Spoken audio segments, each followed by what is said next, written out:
So, I got to get up in literally 10 minutes. And nobody heard that because nobody's watching. But, what's up? Let me see. Um, I guess the levels are good. Oh, wait. This might be a problem. 1 second. Get rid of this noise. Okay. On my side, at least. I still have this thing on my microphone. But everybody else says it's good, so I don't know. We'll see. We'll see. We'll see. We'll see. What's up? What's up? What's up? It's been a minute. I don't even know how to start this stuff anymore. It's been a few days. I got off from work for my vacation, and then I just was like, I'm not doing anything. Played Dragon Ball Z Kakarot. I'm still playing that now. I love that game. Yeah, and then sat around and did nothing. Absolutely nothing. All right. And to the point of where now I don't even know what I want to do in this game right now. All right, here we go. Get the daily and the weekly stuff done before I need to do like maybe 2 or 3 videos. I just have no idea what those videos should be about, from being real. All right, so we pick up our stuff here real quick. Actually, one of the things I'm thinking about right now is we have Swamp Thing coming on Thursday. Swamp Thing is coming on Thursday. And right now, what I'm doing is, or what I have been doing, is prepping to pull for him. Like, under the featured banner, I have, 35 of these tokens. What's up, Spike? I'm gonna keep buying those 3 a day from the base shop so long as I have the diamonds. Freeze frame of fear, the fright stare is what looks like limbo. What? What? So you have a freeze frame on me right now? What happened? Your title triggered me just so you know. How? Just having fun? How did it trigger you? What's up, Lionel? So what's up to Lionel, Damon? That is, oh no, I just said that. Lionel, Damon, Gabriel, Spike. How y'all doing? Right now, I guess I have no idea where I'm going, and my phone is. I'm about to have to take some cookies out of the oven in about 7 minutes. Yeah, it has been a while. I did take a couple days off, not even intentionally. I was intending on streaming, and every morning I woke up and I was like, let me just stay in bed. So now I'm up, and I was wondering, because I have this next 2 weeks off, I don't know if I'm going to do the stream like at this time of day, or if I'm going to change it just for that little time period, just so I can relax a little bit more in the morning. But anyway, does not matter. Right now I'm prepping for Swamp Thing. I'm buying the 3 tokens, the 3 super crypto tokens from the base shop every day. It's a good thing I'm gathering my weekly stuff. I was able to progress in the game a good bit. Seeing these arena tokens are a big plus because I spent a lot this week on the in the arena, and I wanted to be sure I had enough to get my 8th medal. So 3,700, that's nice. I opened the game, found out the Halloween event was a border. Then I went and wasted a legendary pull on Flash. What the hell am I supposed to do with Flash? What you're supposed to do with Flash is get thumped by a block team. He's good, though. He's not great. And with the newer legendaries out now, there's only like 3 of them. He's not as good as them, but he's not bad. It's too much to pull 3 tools. And getting Ivy at least 9 stars is a lot. 3 tunes. But I mean, Ivy's going to be better now, supposedly, because she's going to have some running mates. So, that's good. Right? She's going to have some poison teammates. I would recommend not pulling anybody right now. And I would recommend, like, saving your diamonds and your tokens for, like, Swamp Thing. And then for, what is it? Dr. Poison comes first and then Cheshire? Oh, no, Cheshire comes first, then Dr. Poison, one or the other, whichever order that's in. I would wait. Oh, you jumped across. I haven't done Crisis Watch. You know what? I can do that today. I can do Crisis Watch. Okay, so I have enough here. I'm going to max that out by these. Oh, let's go ahead and get this stuff real quick while I'm here. That's needed. I need these elites because I realized mid last week, I could take DCU rank 9 or I could wait and take a legendary rank 10. And I'm not 100% sure I want to do what I want to do right now, but I'm pretty sure I just want to take DCU rank 9. Because then it would be either. I don't think I could do Aquaman yet.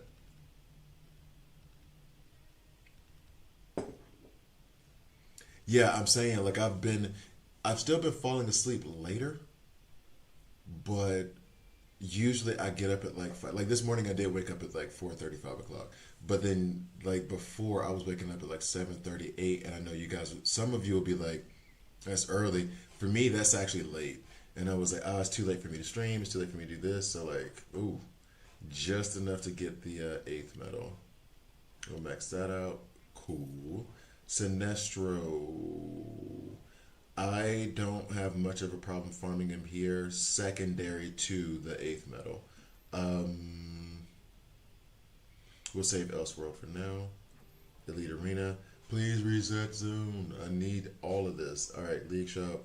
Don't have enough yet, but throughout the week, I'm going to just keep going for John Stewart. I want him ranked 10 as soon as possible. Um, you know what I noticed? What are Titanium going to be at level 300? Someone tried to describe to me what level 300 was, and that there was also like 300 1, 300 2. And I get what they mean, but I don't get what they mean. They even sent me a screenshot. I should go look up who did that so I can give them the proper credit. But they said that this changes somehow when they're all 300. I just got Batman at level 300, but they say that changes. Um, DCU Soups in the Green Arrow team. Mazatana is 5-star. I guess you wait now. Do you mean 10? Because if it's red, that's 10, rank 10. Is either she or Flash worth get up to replace Soups? I'm gonna say no. First of all, for that, because he's better than both of them theoretically. Although Zatanna, I would say, is really, really, really good. She's an amazing support. Amazing. She's a really good support. Flash, develop him, but put him in your level link. Don't. He's good, but I don't think he's definitely not going to replace DCU. That's for sure. Um, so yeah, work on Zatanna, get her up to a good level, get some good gear on her. Flash is secondary. No, not 5. Oh, you're a new player. Ah, that's right. That's right. That's right. That's right. Okay. Um, I would say work on DCU and work on Zatanna. Zatanna is going to be a very good support for you later on. So I would, or not even later on, right now. Her lifesteal, which now counts as heals. DCU does an ultimate, does any kind of attack that's automatically helping him heal. Flash is good. I mean, if you are new, then yeah, you need to go ahead and work on Flash too.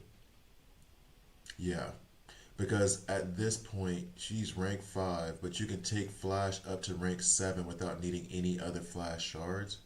So take Flash up to rank 7 first, and then start putting those elites into Zatanna.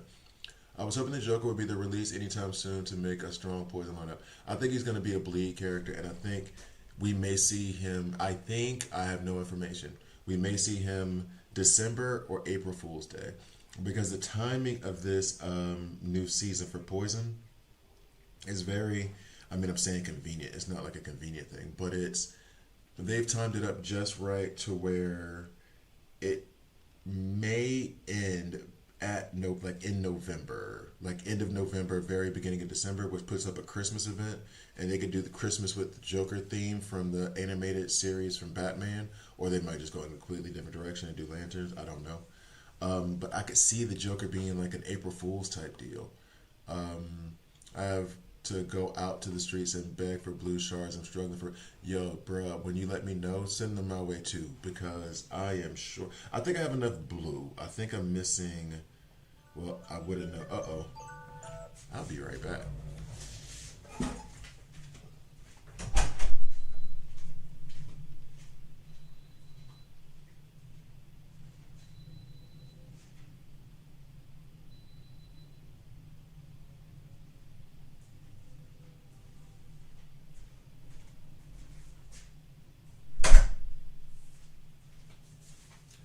So let's be real. I got a 2 week vacation. When I get done with this, I just bake some cookies, fresh baked cookies. You know why? Because I'm chilling. All right, here we go. Um, blue shark. Yeah, that's right. So blue. I don't even know how many blue I have. Let me double check because I don't think I have that many yet. No, I have enough here. Oh, I have 300 here. All right. So I just wouldn't need that much. The blue shards have been a struggle, and the elite shards have been a struggle, and I think it's because I'm just getting up to higher ranks. I don't know. See mistake in the store with early release characters. Excuse. Is it still there? Is it still there in the store? Doosh doosh doosh doosh doosh. Early bird recruit Cheshire. Yo, that's a bug. That is an absolute bug. The only thing stop, but it doesn't. It has. It's not generating the whole thing. Like, yeah, that's a big. But I'm wondering if you could put it this way: there's somebody with $50 in their account that's gonna be like, I'm gonna do this and see what happens. I'm not willing to risk it. I'm not. It's clearly a bug. It's clearly them trying to work out some stuff for the week after next or 2 weeks from now. So I'm not putting any money in that. If anybody's bold enough, because I saw a couple guys say that they were not tanks whales. If you're whale enough to just be like, I'm gonna up this 50 and see what happens, let me know what happens. But I do not recommend it. I would not say buy this. I mean, no. No. Don't do that. I don't know what's gonna happen to you. I know I'm saying this like I'm talking about like giving money to a scammer on a phone. It's a legitimate company. Nah, I'm not clicking it. It only shows one item. Oh my goodness, it's so funny. Well, it should only be one item. Yeah, purchase one. Whoopin Ming Ching. Okay. I'ma just get away from this. All right. I'm crying. We are in the beta testers. Rest in peace, us. Look, dude, that kind of thing scares me though. That kind of thing scares me, especially when because you never know how they react to it. Because a lot of times they'll say like, okay, well we're gonna snatch it back and then punish your account somehow. It's like, nah, bro. All right, weekly stuff, weekly, da da da. Buying the base shop. Oh, I've already bought that much. I'm a shopper. I just got OG Superman with a diamond purchase, level reached. Oh yeah, I forgot about that whole level reach thing for the characters. Oh, and I get this. That's nice. Okay. Cheshire's early recruit. Yeah, no, she's not. Not yet. They haven't even released Swamp Thing. So the Cheshire thing is not early recruit.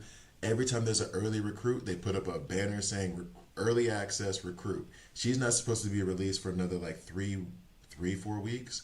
They've never put one up that early. And on top of the early recruit thing, at least her picture would be up there, and they wouldn't have the same thing 48, 48, 48, 48, 48, 48, 48 going into like perpetuity. Like, look at that. What about that says that this is not a bug? And so you want to put your money on a bug? No. Nah. What's up, XP? Nah. What's up, Hammer? I don't even know I said it. What's up, Hammer? Even though I just read your comment, I don't think I said what's up. And what's up, Nick? Like, I don't, I'll let somebody else do it. Tell me how it goes. Plus, number two, I wouldn't be spending $50 on an Epic anyway. But, yeah. Although she seems like she's going to be a beast. Yeah, that's weird. That's weird. I recommend staying the hell away from that. That is my recommendation. Hello, I'm a Nigerian prince, and I need you to buy Cheshire for. That's those vibes.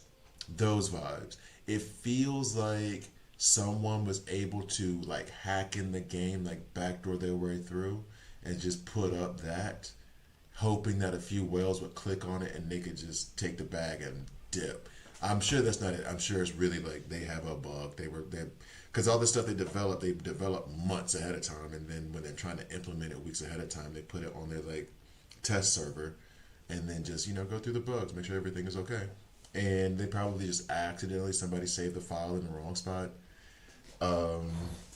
And now somebody's like, "Oh, we got to do it back." You know what I mean? Like, I don't put your money in. I hope you guys are. I hope all of you are joking, but I'm sure one or two of you are like, "Should I?" Don't. What's up, Daniel? How you doing? I was looking online to see if someone would show Cheshire gameplay. Who got an early access copy? That I'm telling you, Damon, they will buy it, and there will not be a copy that they receive. I'm willing to bet money.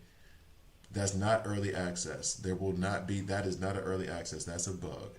You're gonna spend your money on that. In fact, I don't even know if you can go through the purchase on that. You'll spend your money on that, and you will not have Cheshire. She will not be there. And if she is, that is a colossal mistake.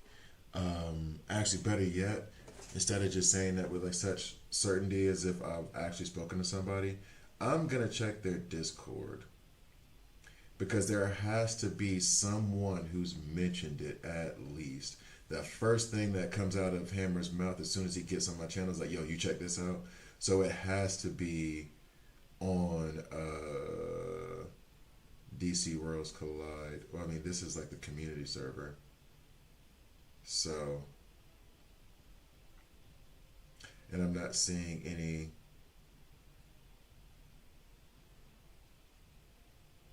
No pictures of Cheshire.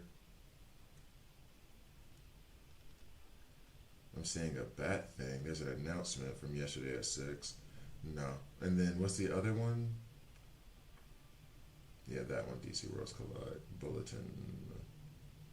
Aquaman School of Fish Bug. Oh, no, they haven't said anything about it. I would not trust that. I would not trust that. It's your birthday. Thought there might be a birthday offer or something. Well, happy birthday, first of all. Second of all, that I miss because I miss when I was a kid and you would get like signed up to like the Burger King newsletter or whatever, and it was just basically some crap that would be like, we're gonna give you 10 pages of crap like connect the dots and color this picture and a coupon for Burger King that can't be redeemed unless you have an adult with you, cause yeah. And then on your birthday, they send you like a free ice cream coupon or something like that. Whatever happened to that? You asked for our birthdays anyway. On our birthdays, would it be crazy to just be like, "Yo, here's 2,000 diamonds. Happy birthday." That'd be fun. That'd be cool. No game does that. I'm not complaining about DC Worlds Collide.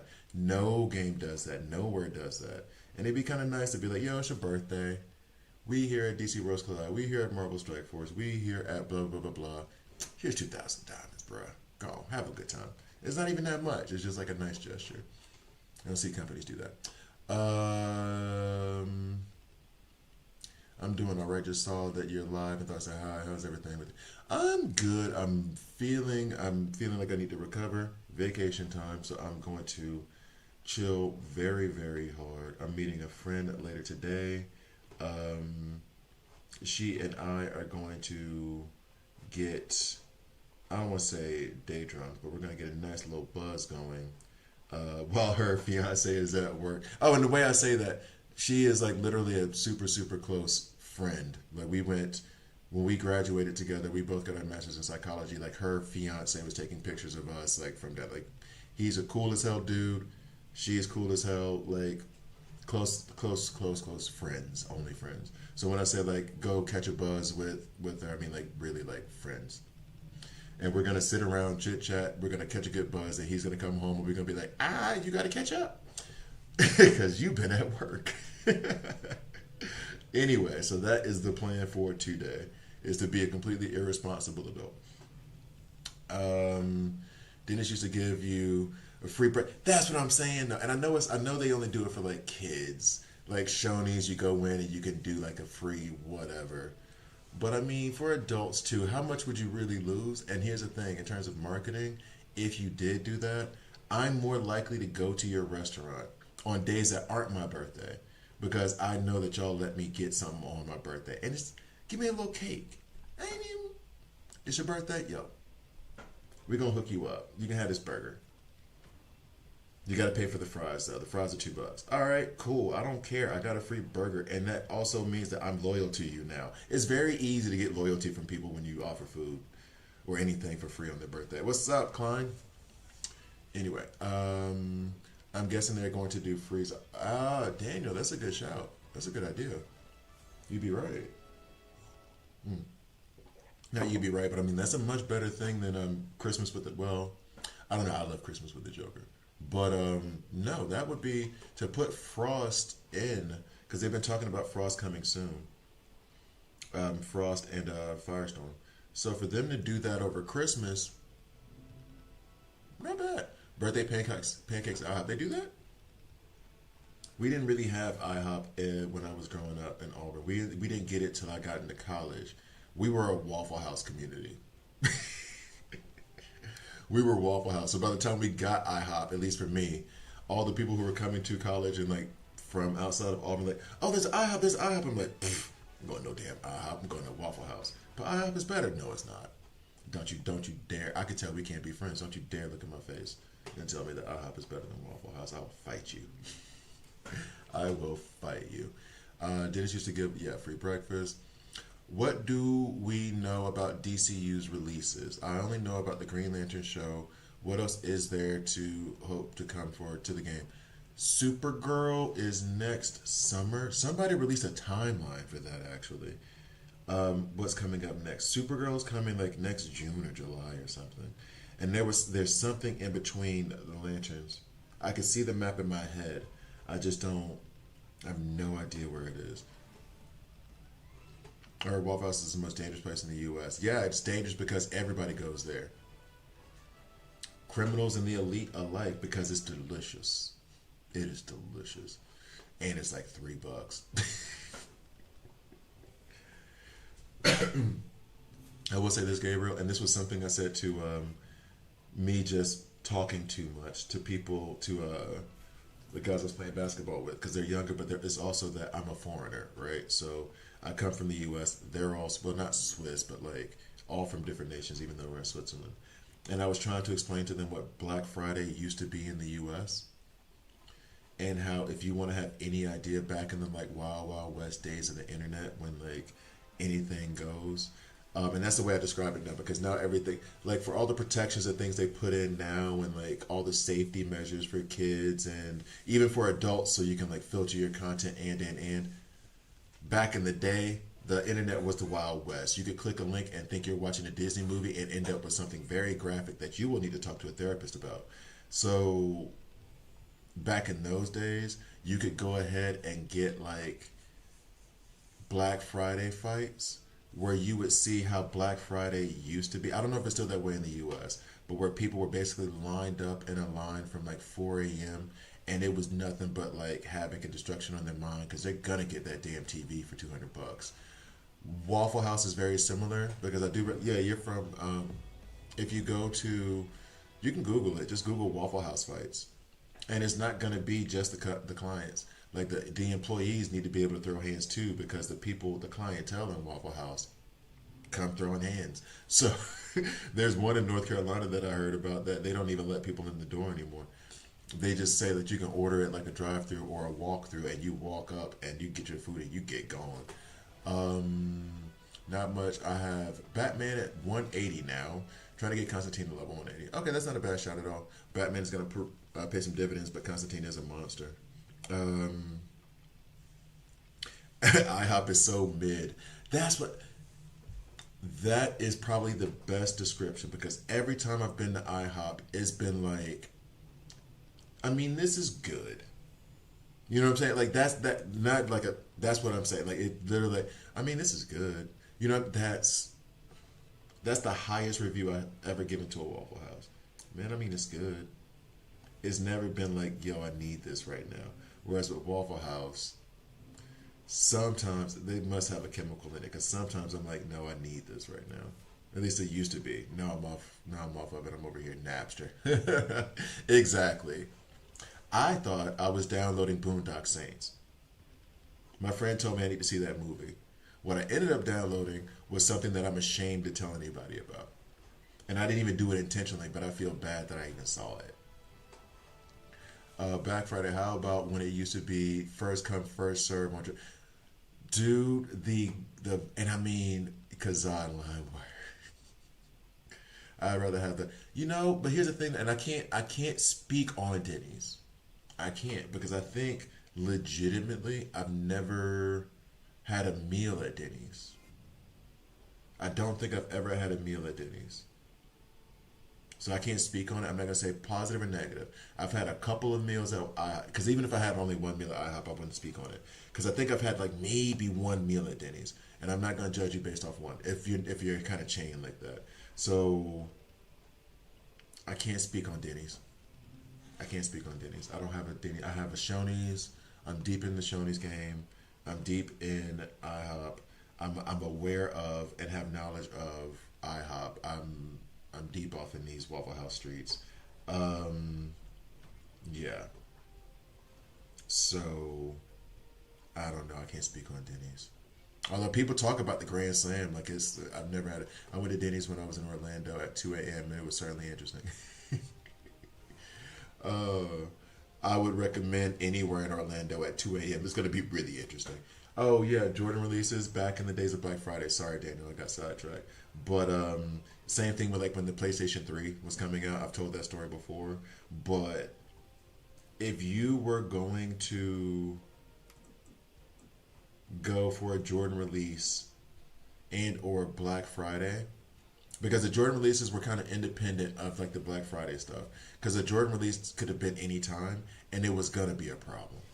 And if you were going to go, you had to be the first one to get the Jordans, or you had to get that TV for 55 cents, marked down from 2000. You were taking your life into your own hands. And I know like some people think I'm joking. In some scenarios, yeah, it's just a fight. In some scenarios, people are holding the tool and they want that PlayStation 3. They want that TV. They want that Batman action figure that their child has been screaming about for the last 2 months. And they are not thinking logically because it's kind of like, dude, you can't give this gift to your child if you're in jail. But they're like, yeah, but. So it used to be. I never understood because I never did it. I never understood the idea of like, I'm finna go risk my life for these Jordans.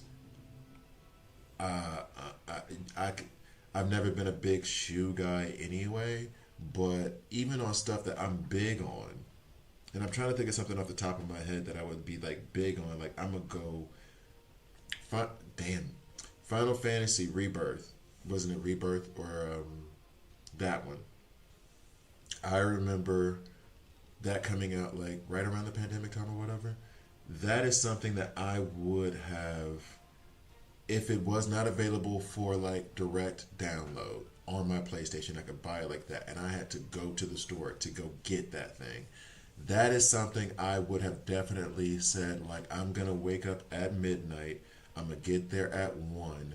We did it for Spider-Man, the release of this first Spider-Man from Sam Raimi.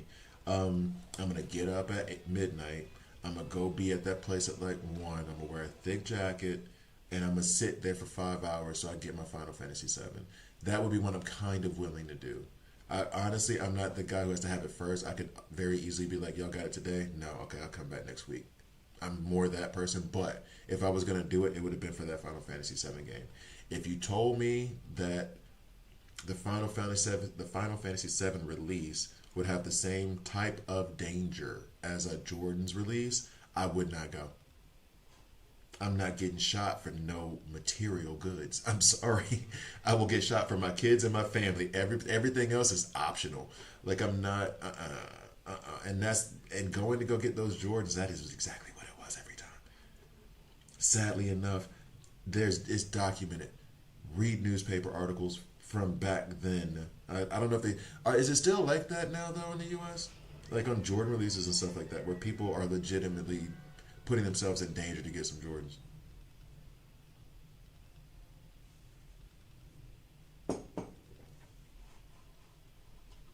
Yeah, then they switched to raffle. Okay, yeah. So, because I heard something like that, and I don't know that it's if because I don't think the internet changed it. Kind of yes for like the bigger Black Friday deals and stuff. They'll put the Black Friday sale online, and so you just have to be the first in that auction style thing or whatever. I get that it creates a sense of urgency and people like buy into it, no problem. but it doesn't stop that person who feels like they have to have it first, and they have to have it within the first month so they can show people they have it in the first month even though they're sold out. Bruh, hey, this is something I also learned here. There's like 4 places on the planet that are not dangerous. Everywhere else has a place. Everywhere else on the planet. Everywhere else on the planet. Italy, I've been to. There are areas in Italy you do not go into. You do not. France, been to. There are spots in France you are not supposed to go. I'm sorry. Everywhere has their dangerous areas. So for us to be like, any one nation is dangerous, no, homie. Everywhere is dangerous. You need to watch out everywhere you go and be careful. Not There are plenty of people who do not have your best interest at heart. There are lots of hungry people who are like, yo. Lots of people who just do not give a damn. But yeah. Seafood Shanty or Chesapeake Bay or Pandora, those are 3 classics right there. No, Seafood Shanty maybe. Chesapeake Bay and Ponderosa, no. Are these restaurants? This might be a regional thing. I worked at Denny's many years ago. It got worse and worse. Did it? Well, I mean, that's the other thing too, where like they get where companies like expand and then their quality goes down, down, down. I never heard of those places though. It might be regional though. Where'd you come up? I want to say grow up, but like I came up in Switzerland. I came up in Eschenbach, St. Gallen, but like I'm from Alabama, Auburn, so that's where I grew up. But coming up is a little bit different though to me. Most of the rare shoes are bought online now. Good. It's a hellscape of scalpers versus bots. They do that for ticket sales too. That is different because at least different, but one, if you're trying to up $2,000 for a shoe and then you get like scammed out of it because of a bot or a scalper, if you can afford it, you can afford it. But all right, Nick, have a good night. If you can afford it, you can afford it. But if you get scammed out of it, then you shouldn't. But again, you're spending like disposable income, and that's very different than losing your life or getting hospitalized for going at some shoes. You know what I mean? Like that's. So at least, I mean, scalpers and stuff that sucks, shouldn't be a thing. Go get them, stop them. But at the same time, that's different than walk into your car with some shoes and a guy meeting you there with a gun like, this is about to be mine. Ponderosa doesn't actually exist anymore. Love going there with my parents. Okay, so yeah, is that so what, okay, I feel like Chesapeake Bay, I want to say I heard of, but that might be a jacket company to me. Where are Nick Klein? What region? You don't have to give me like specific cities if you don't want to, if you prefer not to. But like, are we talking Midwest, South, Pacific Northwest? Like, where are we talking here? Because Ponderosa, I feel like I have never heard that before. And it might just be one of those like Guthrie's, Zaxby's things of like restaurants that are just regionally people know. Like I think, like Bojangles, for example, that is not really a everywhere place, but I think everywhere knows about it now. Whataburger, that was not an everywhere place. That was only Ohio, so Midwest. Okay. I think Damon is actually Midwest too, though, no? Okay, then that makes sense. Maybe it is just a Midwest thing. Football here actually went digital and mostly ended the scalper problem, but you need Face ID to buy your ticket. Okay, Face ID to buy a ticket. Cause baseball games? I didn't do that. That's cool. Actually, Brazil. Like I think I told you, my bosses are in Brazil. My bosses the CEO was like in Brazil for some reason. Oh yeah, we gotta send you here. We gotta send you here. It's like paradise. I was like, do you think I was gonna be like, no? Yeah, I'm trying to go to Brazil. If you want to send me, I don't think he's gonna, but I will remember that. And I'll be like, yeah, remember that time you said you're gonna send me to Brazil? I mean, I know you didn't say it. I know you said I should go, but I mean, the easiest and for sure way that you know that I'm there is if you buy the ticket. Anyway, I wonder because the last time I bought tickets in the U.S. it was for a baseball game, San Diego Padres, in like 2023, and I'm wondering if because I didn't have to use Face ID then, it was actually just pretty straightforward. I'm wondering how your Face ID for buying tickets thing works. I mean, I know what you mean. If you're buying it like on your iPhone, you have to use your Face ID or your biometrics. That might have been. Do I have to use my thumbprint? I don't know. I'm really curious about that system though.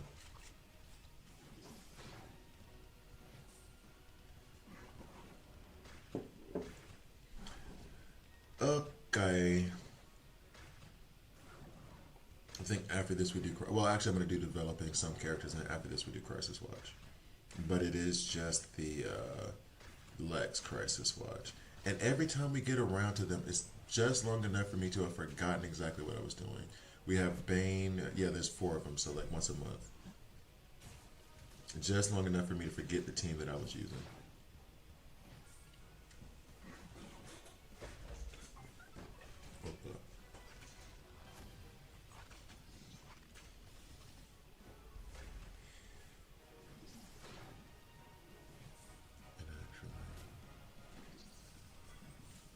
Oh, do I? Oh, yeah, no, it's there. There's a website you can register your face, and when you get to the stadium, you go through the gate with your Face ID. Oh, did that happen around the time they did that ill-advised? I think it was the Olympics that were in Brazil. No, no, it was World Cup. It was World Cup, right? Because I'm wondering. That seems like a very, very like reasonable and straightforward solution to that problem, and I'm wondering why others haven't adopted it yet. This is very smart. All right, guys, we get it. We get it. You're gonna just beat up on Guy Gardner. Let's go. Chop chop.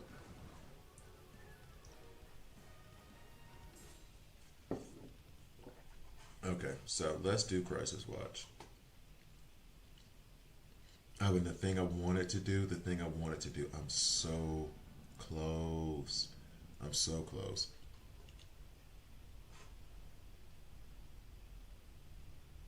That's right. God, that feels like, oh my gosh. And I just realized with the World Cup thing, like how, because I remember watching that. Okay, I might be hitting a sore spot for you. I remember because we had friends from Brazil. I was living in Switzerland, and my girlfriend at that time. Um, I was playing a video game while that game was on. Like we weren't, neither one of us was really invested in Brazil like that, or Germany for that matter. And I remember watching that game and like putting my controller down and staring like at how the Germans dismantled Brazil and like the people in Brazil, like their faces just being like stunned and shocked. It was one of the most like I legitimately was worried for the German team trying to lead that country. And then I became immediately worried for the Brazilian team because I was like, not even because it's like Brazil and South America, it's like or whatever. It was like, no, this was not okay.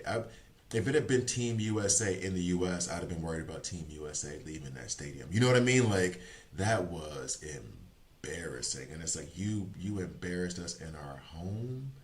No, you know what I mean?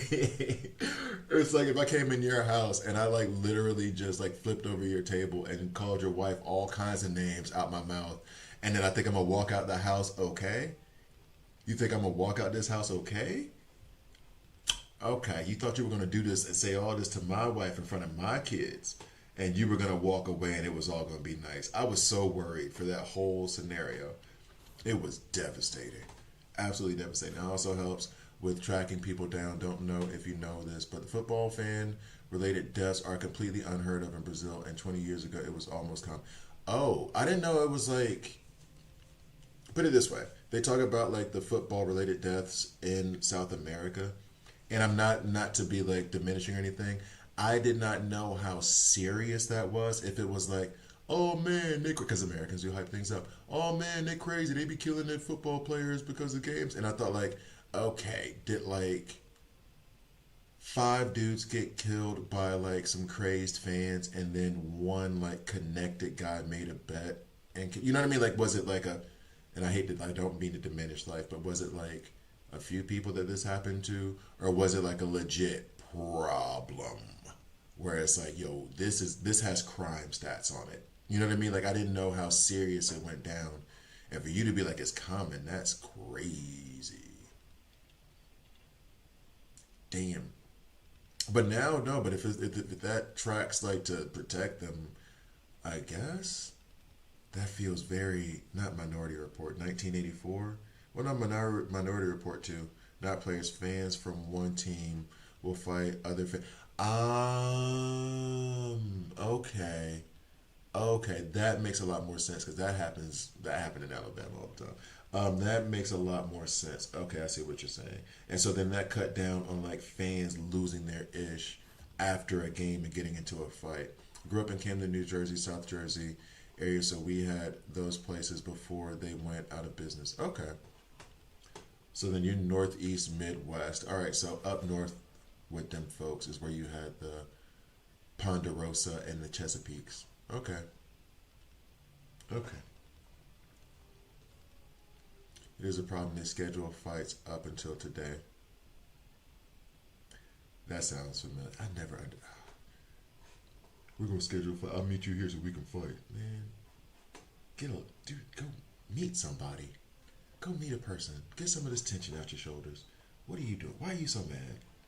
It's football, and I love it too. Scream and break something in your house like any normal person would do, and leave other folks alone. Why are we killing people over this? Anyway, 327 and 180. All right. The state of Sao Paulo, only the supporters of the home team are allowed in the stadium, so they schedule their beef somewhere. Dog, this is. And I don't, but the thing is like, and I've said this before, and the more you describe it, the more it feels like it. I said the only thing that can compare to college football in the South is um, football in South America in terms of like passion and like how people are invested in the teams and how like that just really means something. It's a tradition that's handed down. Like my grandfather was this kind of fan, my father was this fan, so I'm this fan. You know what I mean? Like that kind of thing. However, but I meant purely from a passion perspective and people getting mad enough to like want to hurt a player, right? Whether that should be done or would be done, I'm not gonna even say that. This whole thing of like a lot they talked about because now there's home and away sections in a lot of those college stadiums. I think all of them actually, and they even talked about doing it to where they would not let the opposing teams fans into the stadiums. And then the idea of scheduling their beefs and their fights somewhere else in the city sounds very familiar. Let's put it that way. Because we're gonna fight. You know what I mean? Like it's stupid. All right, so let's go ahead and do some crisis watch, and then I should be able to work on the badge as somebody. In hockey, we just let the players hurt each other. I do agree, but that's the thing though. In this scenario where it's like hockey, they're gonna hurt each other. The in football too, American football or international football, whichever one you want to call it. Like the players don't get angry enough to. I mean, yeah, of course they can get angry enough to want to fight, but that's not even like what's the issue. Because if the here's the thing, in those sports, I mean, hockey has fans that fight too, though. Hockey has fans that fight. Y'all love fighting. Y'all want y'all players to fight. But like that's the thing is even if the players fought on the field, like let's say to pick football, we don't even it doesn't matter what football I'm talking about. Either one. If two players like squared up and start fighting from the opposing team, you don't think that would encourage the fans to fight each other even more? Come on now. Come on now. I have to stick with NFL because I don't know soccer slash international football in that way. But if given how contentious it is between the Ravens and the Bills, Lamar Jackson and Josh Allen have a respect for each other. You mean to tell me if Lamar Jackson and Josh Allen got into a beef at the end of a game and squared up and started throwing blows at each other? Not saying either one won, they just started throwing blows and then refs get in and pull them apart and the other team pulls them apart. You mean to tell me there aren't going to be a gang of fans in the parking lot trying to fight? Think that's not going to encourage them? Please. Please. I do agree Black Friday crazy last year. They had on the news about people being oh, so they still do it that way. I thought that that was, if not made like officially illegal, that the stores actually stopped doing it. That's why I kept talking about like 20 years ago, because I thought like there's no way they can let that keep happening. They still do that. I made a very funny joke about 7 times in one game that was censored twice, and now I'm mad.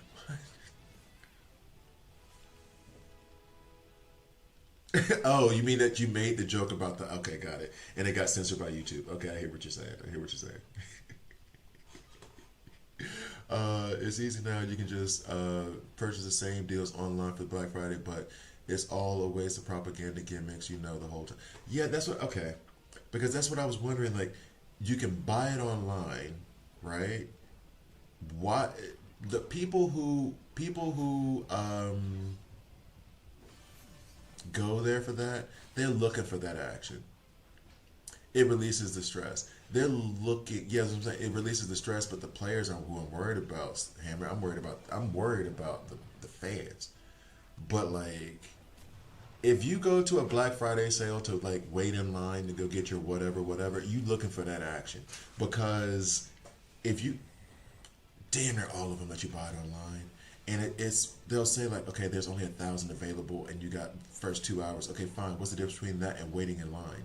The difference is that you're planning on running through somebody with your elbow and taking it if it's the last one.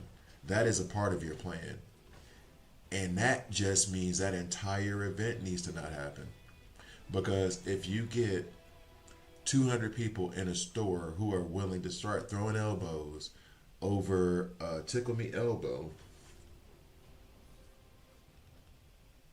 you know, just trying to fill up hospitals. Like that's it.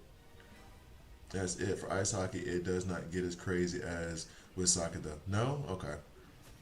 Because I figured, I mean, I guess maybe, okay, then maybe there's a point to Hammer's thing of if the players fight, then that aggression is taken out by the players, so it's kind of one of those surrogate stress releases for the fans. Being like, we wanted to fight that player or that team anyway, and he's doing it for us. Maybe that's it. That would be kind of an interesting psychological phenomenon to study.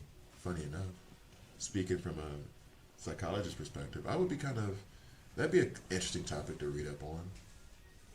Fan reactions to player fights, and if that encourages or kind of incites more violence, or if that reduces violence because the fans feel satiated. Like, for example, and this is ridiculous and not even close, but back in the days of like the Roman Colosseums and the gladiators and stuff, after those events, when they literally watched men kill each other, would there be more violence in the street? Well, they said they put on the gladiator stuff to calm the people, but I thought that was more about entertainment. I didn't think that was more about like maybe it, and I'm literally having a conversation in my head, so I'm sorry. I didn't think that was about maybe satiating a bloodlust that the fans have. That's the only way I know how to describe it. Fans have a quote unquote, because fan is short for fanatic, as everybody says. So fans have a bloodlust. They want to see players, they want to see violence done. So watching a stage or an event where the players themselves are so invested that they're fighting each other or trying not to fight each other, does that encourage more violence amongst the fans, or does that satiate them and say like, okay, we're good? Taking combat sports out of it, because MMA and boxing, like that's what it's supposed to be. Talking about sports where it's like it's aggressive, but not combat. So soccer, international football is a contact sport. Basketball is a contact sport. Hockey is a collision sport. What's up, Napo? American football is a collision sport. Like, so, yeah, I wonder. That would be interesting. And Copa Libertadores, hopefully I said that correctly, which is a tournament with countries from all of South America. Yeah, we have the same too. It's called like the America's Cup or something like that. Every game there used to be. Oh yeah, Copa. Yeah, yeah, no, no, yeah, yeah. Sorry, we do have that. Sorry. Every game there used to be ring of police and riot gear, and they used shields to protect the players. When the players went for corners because people would throw. Yo, I don't, man. I consider myself a passionate person. I don't get that kind of passion. Team buses do get rocks. That I've seen though, but that I've seen in like Alabama. That's different. I've seen that stuff. I've seen like children being coached to throw middle fingers up at an opposing team by their grandmothers. You know what I'm saying? Like it's not that stuff I've seen. I'm shocked at like, especially when people throw stuff on the field. That stuff always like it's not even about like the passion and everything. I get it. You don't have any fear of consequences, decorum. Like, how would you feel if you actually hurt that person? Like, do you not care? Do you think you helped? If you hit that player in the head with a radio, your team doesn't then win. Like, I don't, okay. I don't, I guess that's just something that's going to be beyond my comprehension. Like, rocking a team bus, you know it's a game, right? No? Sup, Flip? You know it's a game, right? Like, I don't know. And the thing is, and to that, but like, I mean, it happens all over the world. Period. I mean, we had a situation here in Switzerland where like the Serbian team and the Swiss team, whenever they play against each other, because there is a deep Serbian. They shout out to my Serbian and Croatian homies, brothers, sisters, and non-binary siblings. Um, where there is a good bit of trash talk and a couple of fights, even in Switzerland, right? Even in Switzerland, where things are like very, very chill. But I don't know. It doesn't ever raise to that level of, at least not that I've seen, that level of violence. And I don't get it. We're chit chatting about violence in sports amongst fans. It's so funny, Flip. I know you don't mean to do it that way. And given the conversation I just had with somebody who is annoying the fuck out of me right now, it's really funny that when you jump on, that it's not even about like we're talking about the game. You're like, oh, we already know what it is. We already know how Ungraphic gets down. So like, what we talking about? We know it ain't about the game. What we talking about? What we talk? What's the topic today? Today's talk. Should I have a talk show? Should I have a talk show like Oprah, just Ungraphic? Today's guest. You get a car and you get a car. No, I shouldn't do that. No, okay. I shouldn't do like paternity tests. And Napo is not the father. Okay, there we go. I don't know. Anyway, and soccer fans have a very strong sense of ownership over the team, so a bad performance can often be seen as a rich dude that doesn't care about the team. That happens a lot in Europe too, and it happens in the U.S. Same thing. It's just like there's more. I guess there's more police protection. Same thing for in college football, people think they own the players, and that the players should be thankful that they get to go to school for quote unquote free, which is not free at all, and that they are basically like the words I've heard around like slave labor and college from white people who have no problem saying those kind of things. Again, from Alabama. That's how they see it. Is like that's their modern day Coliseum gladiators who are gonna die for them. That's how they think. A lot, not all. In fact, most don't. Most don't. But there are those undertones and plenty of people who do think that way. Like, yeah. Same thing in the U.S. Same thing in the U.S. The mother box is empty. What's up, Bruins, by the way? It is until October 23rd, and what I was saying is that I am prepping. Oh yeah, I forgot about this part. I'm prepping for Swamp Thing, who's coming out October 23rd. But I am the father. I'm your father, Luke. I am your father, which never happened in that movie, by the way. One day we're gonna have to do a stream on the Mandela Effect. Um, but I'm prepping for Swamp Thing now, and I'm doing like long view prepping for is it Cheshire first? And by the way, I'm gonna say this again. I'm gonna say this again. I'm gonna say this again. Thank you, DC Worlds Collide, for putting the dates of when those characters come up because I can kind of play it. I still want a little bit more in terms of like more stuff on that calendar, more dates would be good. However, what you did so far was amazing, and I like it and I appreciate it. Thank you.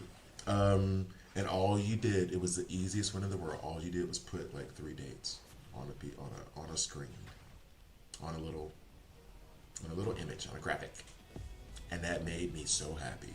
And I think that made a lot of people very happy. So just saying. Boo! I never know what to do with this thing. All right, so we're gonna go work on some badges.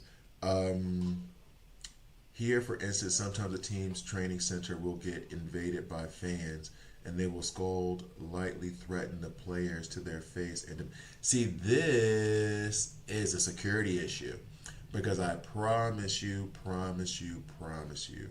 there have been people turned away at American football training facilities. I'm sure there's even video of people trying to go do it. Man, I'm gonna go tell Dak Prescott. I'm gonna go tell whoever, and they think they can show up. And actually, maybe they haven't even attempted anymore because folks know, like, they got no problems with you getting dealt with by law enforcement if you're gonna threaten the players. But that's a security thing because I hate to sound too American, but somebody needs a bullet in the buttock. I'm not saying kill them, but you need a taser in the thigh so you know not to come through here again. We're going to go ahead and use this stun gun on your neck. And when you wake up in the hospital tomorrow, we're going to make sure there's a note there that says, don't you ever come over here again. You really want Jade? I saw the trailer for them. I didn't see the trailer. Cheshire's so cool. Happened 3 or 4 times this season, I think, in the first division. There was a famous Brazilian reporter that wrote about football and said football is the most important thing of all that not important things. And it do be like it, but that's very, very poetic way of saying it, and I like it. Football is the most important thing of all the not important things, but you gotta remember what the main part of that sentence is, and it's all the not important things, which I know you're not saying it, but like people of all the not important things. The important things are the things you would risk life and limb and die for. The not important things are things that should not fall in that category. I'm stating the obvious, but it feels, and nobody's listening to me. Nobody cares about my opinion on this, but like, it feels so obvious to me. Of course, I'm gonna work on Jon Stewart's badge because Jon Stewart, I'm debating on whether or not he's the best character in the game right now. Well, best epic in the game. I'm not sure. I need to see the trailer for the Poison season. For the Poison season. 100 people at the same time, and the team is. Look, here's the thing, and I saw this, and this happens plenty of times. There could be 100 of you. There could be 100 of you. I got 10 bullets. Do you want to be one of those 10 that get shot? Back up. Fine, the first 10 of you get shot, the other 90 overrun me, but the 10 that get shot, that's all I'm saying. And I don't even promote violence or gun violence or anything like that, but if you're going to run up in my house or you're going to run up on me like players, then hey, then all bets are off. I got to protect myself. God, it's crazy. Okay, how far away am I on Batman's badge? Well, I keep clicking the same thing over and over again. Okay, yes, convert. I want to hurry up and get Batman's badge done. Um, wait, what?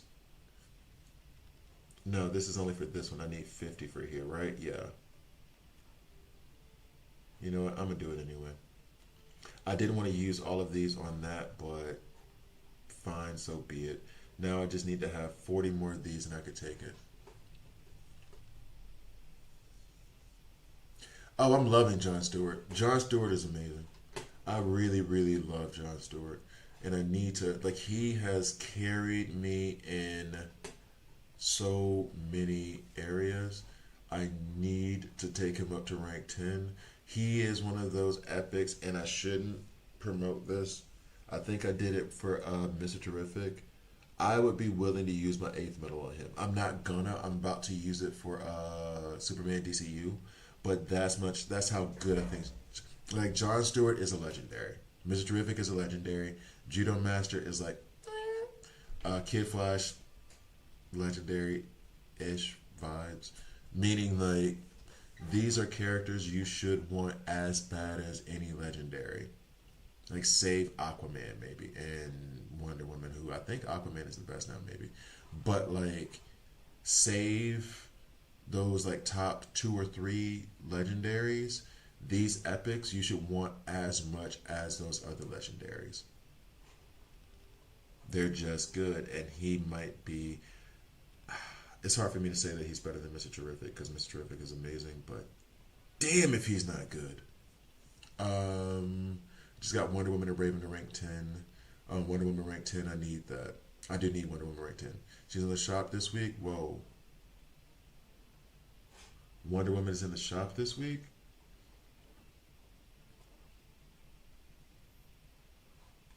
I mean, I'm sure it's not there. What am I thinking? Not Evil Falls. It would have to be Arena, Elseworld. Yeah, she's not. I mean, mine's got to reset. Where is she in the shop?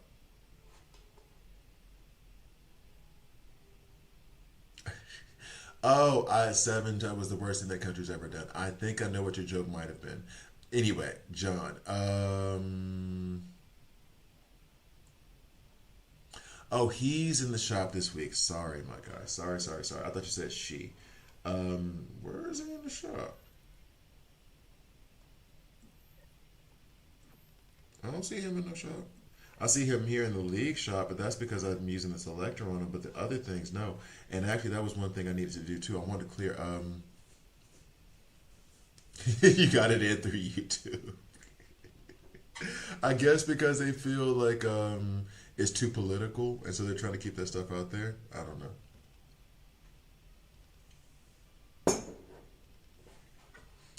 I faced John Stewart in Arena. My Batman ranks 11, level 30. Ult him. His shield didn't even move.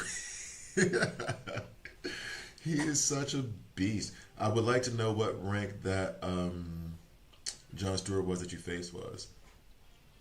I would love to know that because he is an absolute beast. Absolute beast. All right, so I've done Crisis Watch. We've worked on the badge of John Stewart and Batman. Um,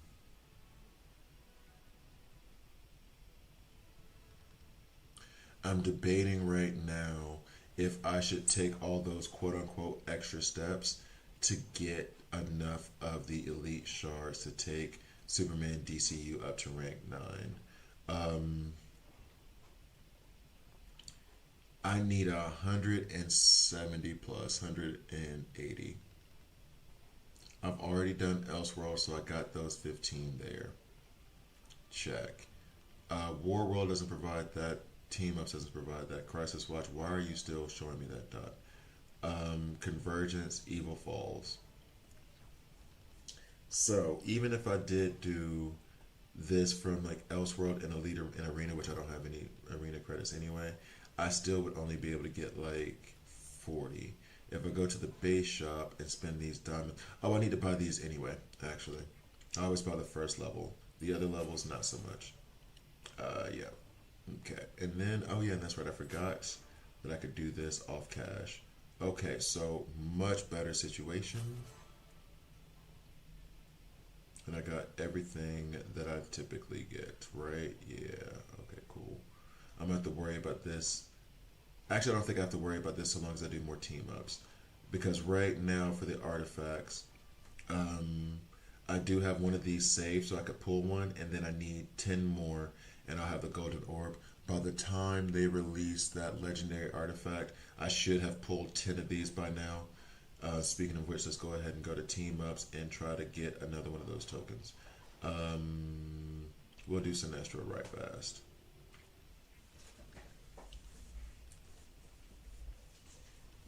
The only word I changed was naming the. Yeah, yeah. Well, as a person who just saw Nuremberg, I think that I understand why. Because that could get political. Well, not even political. That could be triggering to some people outside of the context of what you were talking about. So that could, well, actually within the context of what you're talking about, that could be triggering to a lot of people.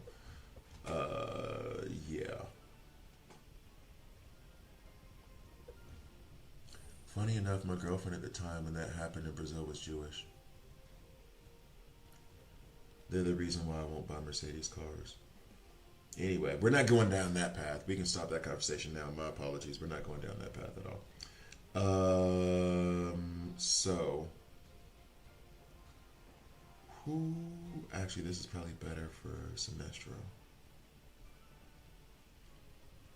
But I will say this though, like I do, as much as I do like Mr. Terrific, the idea that I cannot run him with tanks because it cancels out his team synergy is such a infuriating thing to get past. I cannot run Mr. Terrific with, or at least like to his full potential, with Aquaman and John Stewart, the two best tanks in the game. Oh yeah, they are the two best tanks in the game. Huh. Anyway, I cannot run them together with Mr. Terrific, and that's so obnoxious. I probably has to be that way, or else it'd just be too OP. But it's just so annoying. We can do this way. Man, did you check the out Digimon yet? No. I told you I'm playing. Digimon is a potentially Friday purchase. I don't know if I'm buying Digimon. I'm not into it like that. Pokemon has been getting so much hate over the new game, How the Mighty Have Fallen. Has it? I mean, okay, so the Digimon thing I put on my PlayStation Store. So payday Friday, we'll see. Right now, what I'm playing is Dragon Ball Z Kakarot.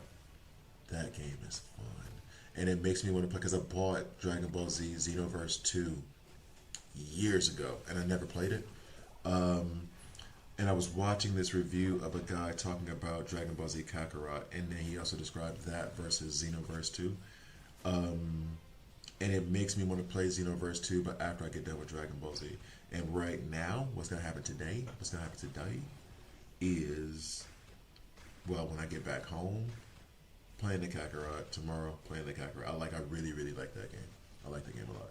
But Digimon, it may have to wait till payday. You have Kakarot still haven't finished it. Did you enjoy it? Because I do. Because also I have to be honest. I find myself smiling during it a lot because it's just reminding me of like watching Dragon Ball Z when I was younger. So there's that kind of nostalgia factor that goes along with it.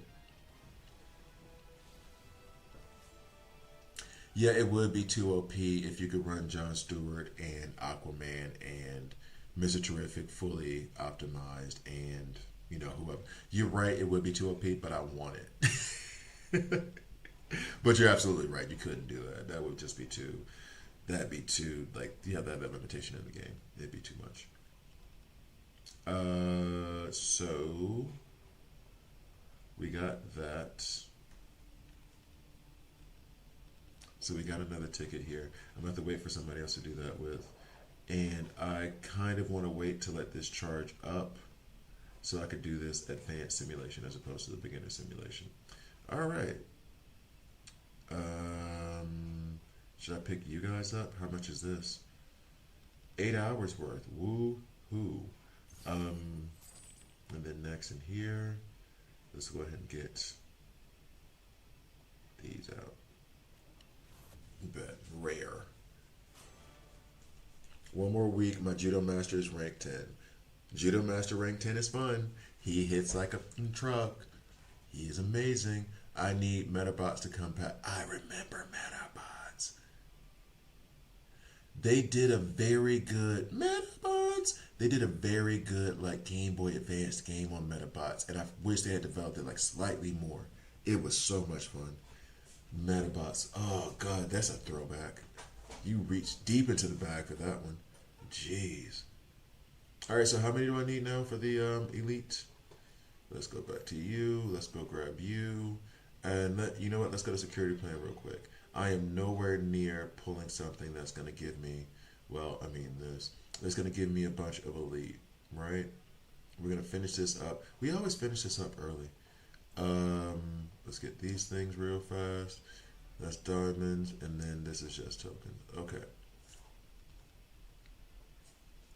DC, we need to stop making characters that can counter.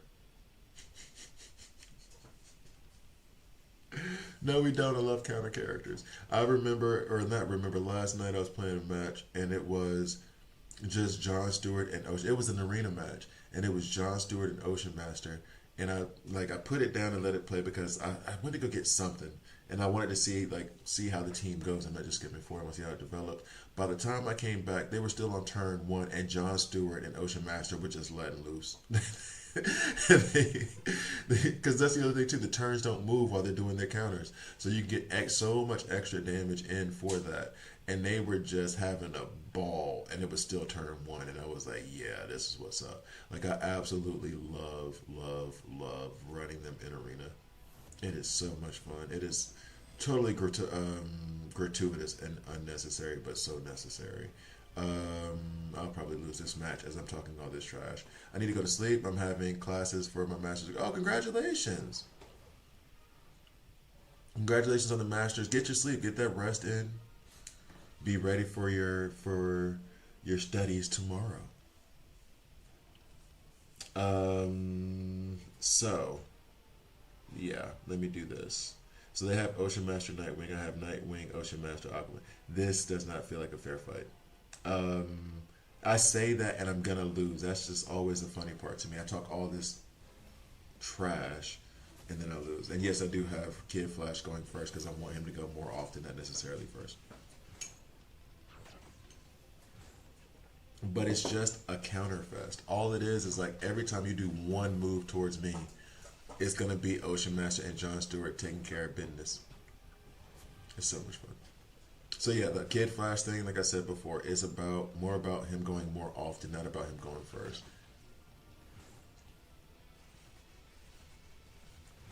So, oh, and then on top of it, I knew I said I thought Bane would be good, but I did not realize he would be this good. Actually, I'm gonna make a coffee real quick, and I will be back in a second because I also kind of need to blow my nose.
I need to write some of my thesis too this week, and I wasted a legendary on Flash throw this week in the bin.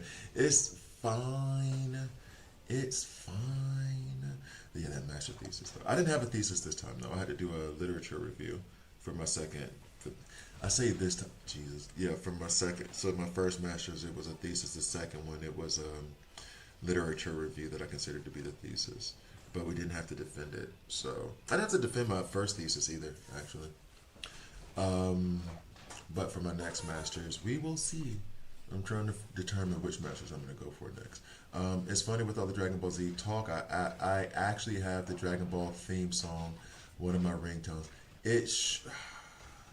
I miss those days when I cared about ringtones. Like, I set my ringtones and that's fine, but me setting my ringtones means it's just going to be music I never hear because my phone is always on vibrate. But, and actually now I can kind of show Elite Arena, even though I think they're changing the rules for Elite Arena today. I don't think it's out yet though, because I think the rules for Elite Arena now are gonna be incorporating new season. They're gonna be incorporating. So let's go ahead and go through this. You know what? I need to record a video anyway. Yeah, I'm doing bibliometric review. Huh? I don't even know what that is. Ringtones and alarm clocks are so fast. I hate the song. My experience. Ringtones, no, because it depends on the. Back in the day when ringtones were the thing, like ringtones to me were always that way. If I could have something that would be a good conversation starter. So, for example, back in the day in college, my ringtone, that little MIDI ringtone that we would get, was Fraggle Rock.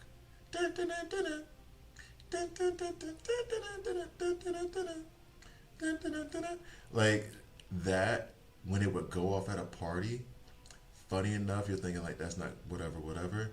The girls would talk Fraggle Rock, and then they would come at me, but then they would want to talk, and it was very easy, like icebreaker of like, hold on, let me get this started. Yeah, Fraggle Rock. Fun times. So yeah, that's what the ringtones were for me. Alarm clocks, though, I agree 100%. You're disturbing my sleep. Bro, you remember the ringtone? Dude, the ringtones era, it was something serious. It was something serious. You had to have the right ringtone. And we were spending money on these ringtones. I spent $1 to get Tipsy by Jaquan on my phone to just just to have that BS MIDI bop bop bop. Like it was damn. I haven't started my day yet. My man said Fraggle Rock. Oh my god. It's a review, but of the publications and not of their content. Oh, okay. You run the stats on the most cited author on a topic, their countries and which countries. That's interesting. Okay, I never heard of that before. Although we had to do the bibliometric review in terms of like, that is how we would do our citation digging, so that you could figure out the other articles that would be relevant to whatever paper you're writing. So like, because I have done a lot of like distance learning, but like for the masters or whatever, a lot of it was trying to find sources and citing them or whatever on your own and being able to dig for those sources. And so, but doing that multiple times because we have like a lot of papers. It was a lot of papers you had to write. And so then it would be, you would go to the publication, all the citations for it, then you would read all the citations for it and all the places it was cited in, and then spiderweb your way into having more content to use for your arguments. So I'm tempted to do a video on this new season. Oh, for the love of...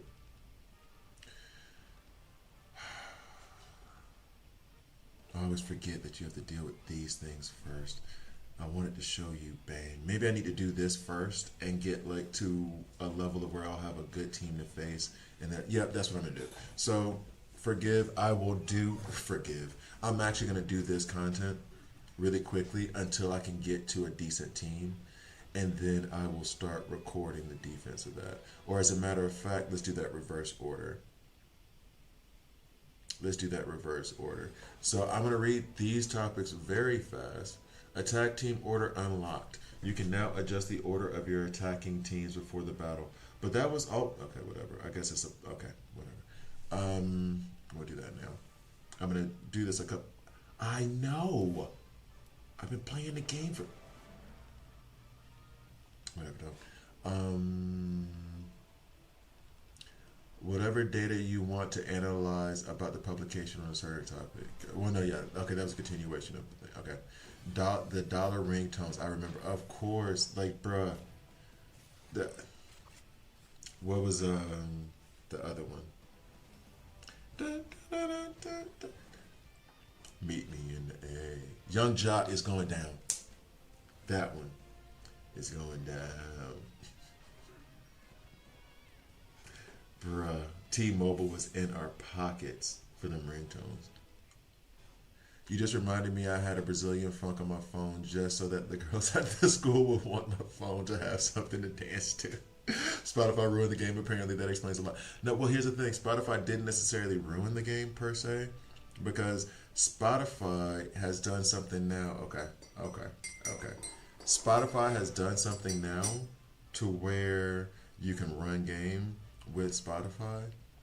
So instead of like, it's twofold.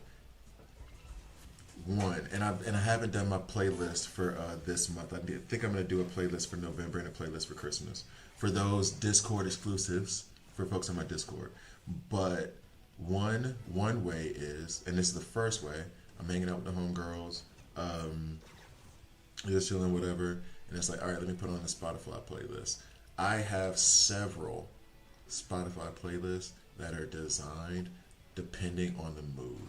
And some of them I developed with a friend of mine, Alessia. Like, not developed, but like, she'll send me songs, I send her songs, she sends me a playlist, I send her a playlist, and she is the homie, like Kat, they're the homies.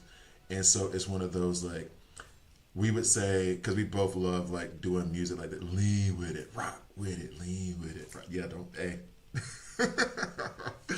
Oh my God, do my dance. Okay, but no, so my sister and lean with it, rock with it, I like the image.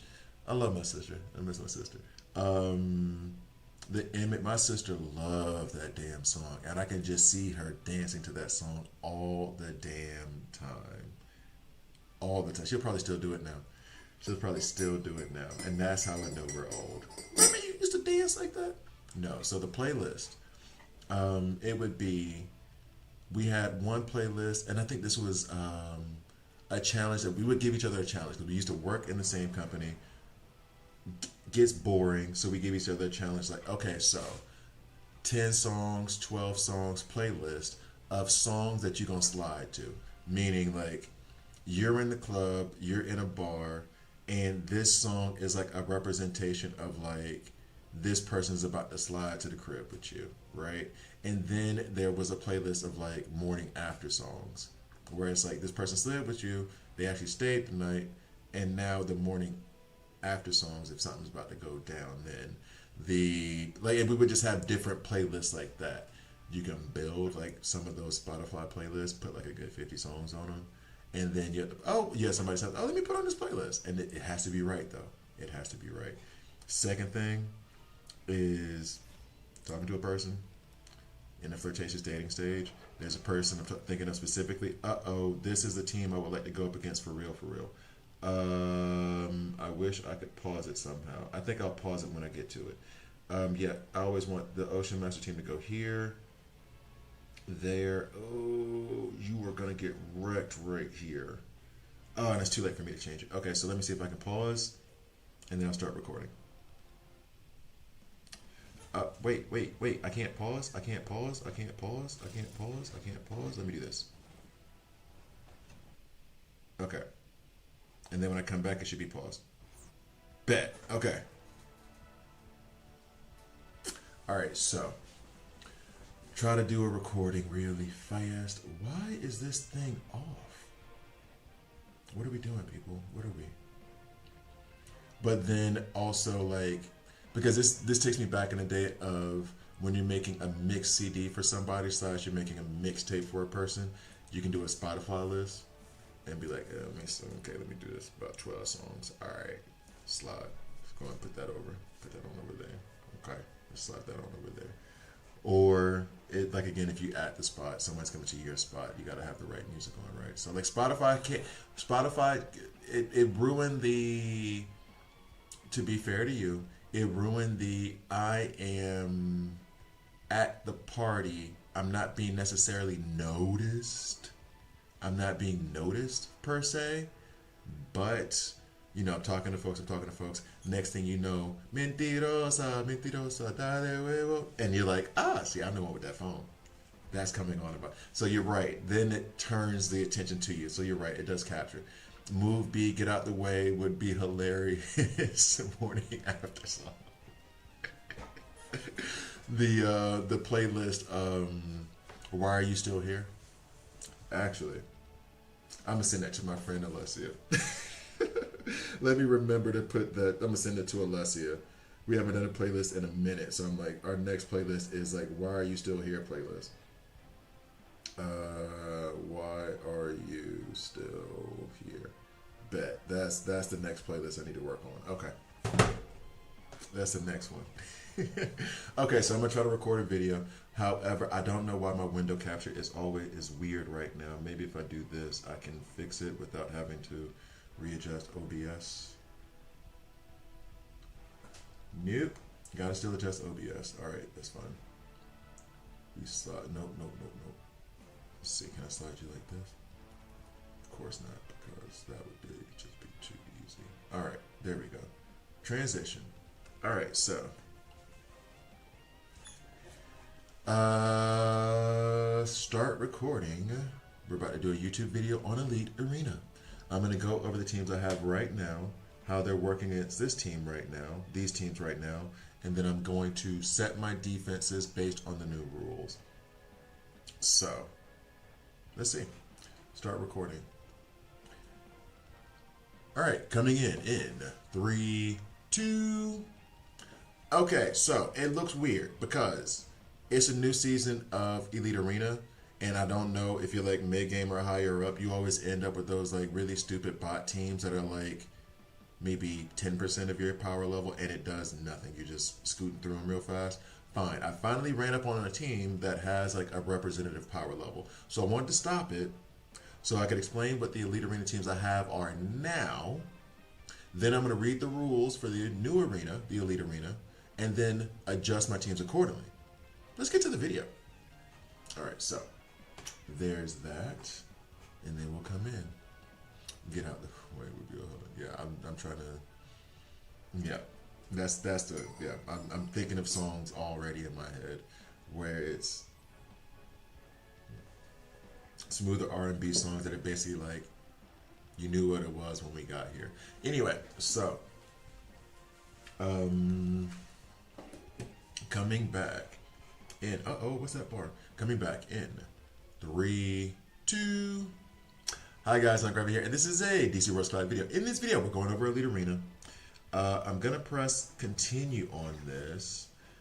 Now, the way that this team is supposed to work, and I can't really pause. I would love to pause. The only way I can pause is to literally do this with my emulator so that it pauses up. Okay, so we have Mr. Terrific, and if you notice, no tanks, of course, because we're using Mr. Terrific's Team Synergy. We have DCU as the damage dealer, along with Sinestro, who they're both going to benefit from the 50% extra damage for superpower damage. Because, well, actually, all three, I think even Zatanna does superpower damage too. So all of these characters do superpower damage. They're all going to do more damage because of the team synergy and have more defense because of the team synergy from Mr. Terrific. He also serves the dual purpose of being a healer in this, along with Zatanna. Both he on his ultimate, when he cleanses and sends debuffs back, will heal. Zatanna, whenever she has Frantic out there, you get lifesteal for the damage you do while you have up Frantics. But because they're like weaker, or it can be vulnerable, susceptible, it's not like a Kid Flash that gives you like a full heal. Raven is also good here because she then revives whoever might have fallen. And yeah, that's how that works out. So let's see how this goes real fast. About real fast, probably not that fast. All right, so Bride is about to fall, but then she's going to revive with 80% health. Vigilante is shooting Sinestro, we're not a fan of. Oh, I do have the Lantern here to help with the healing and the recovery of the characters in the front row. That was going to be, because I don't feel as though we have enough heals for it to be independent of that reinforcement. All right, so we've almost gotten through the bride, I think. Has the bride hit her revive yet? I do not know. Also, added benefit. Soups puts down burns. Soups DCU puts down burns. Debuff helps stacks of fear. Raven, on her basic, she's putting down debuffs. So, and I think Mr. Terrific is putting down dampen. So these three characters are basically loading up his stacks of fear for him to hit harder.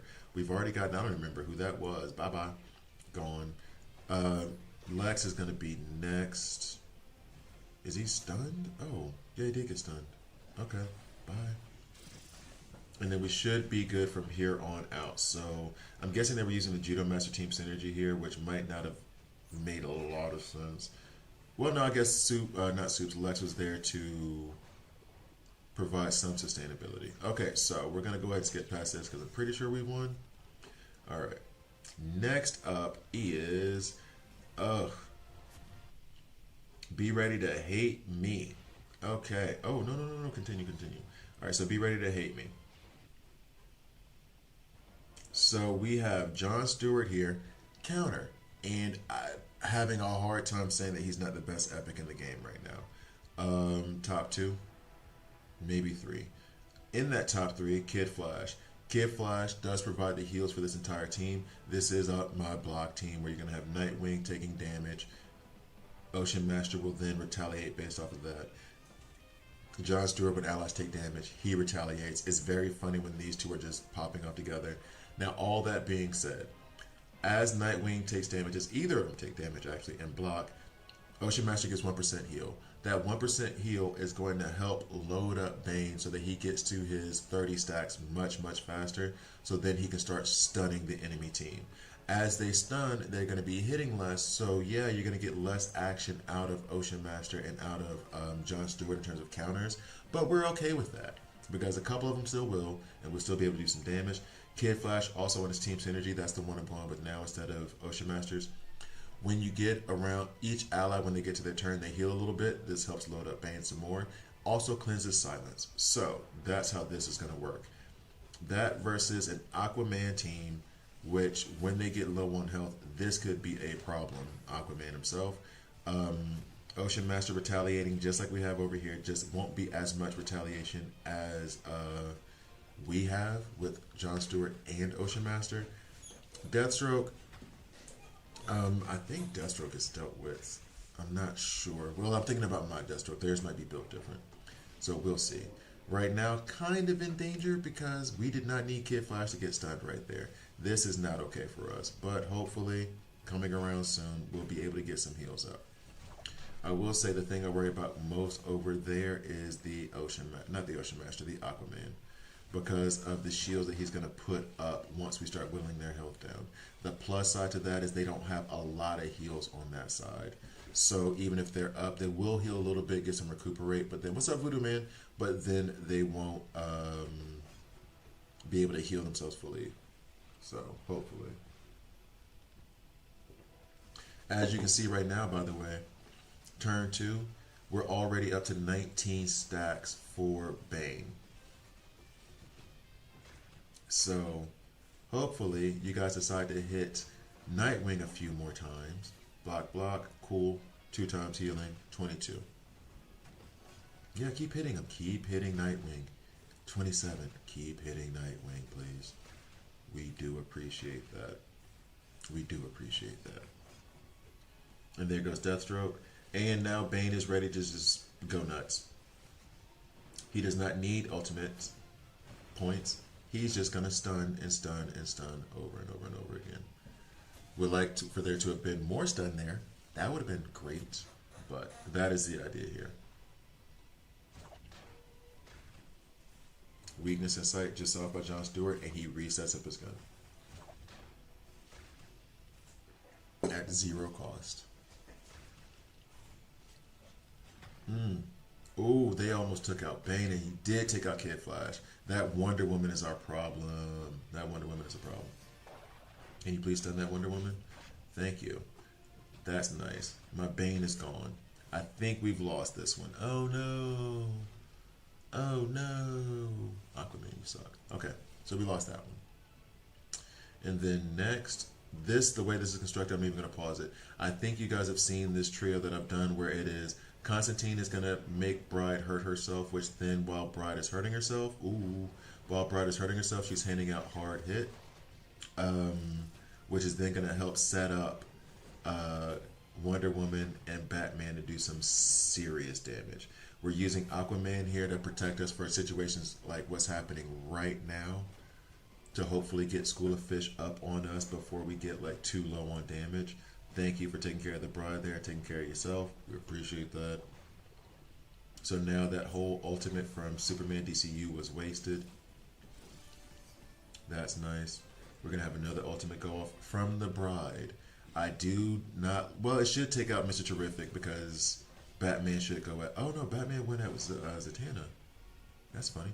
I did not see that coming. Okay, so as we continue to get this hard hit and this strong attack from Constantine... Oh, Aquaman almost fell. I would love to have a little bit more heals here, but it is what it is.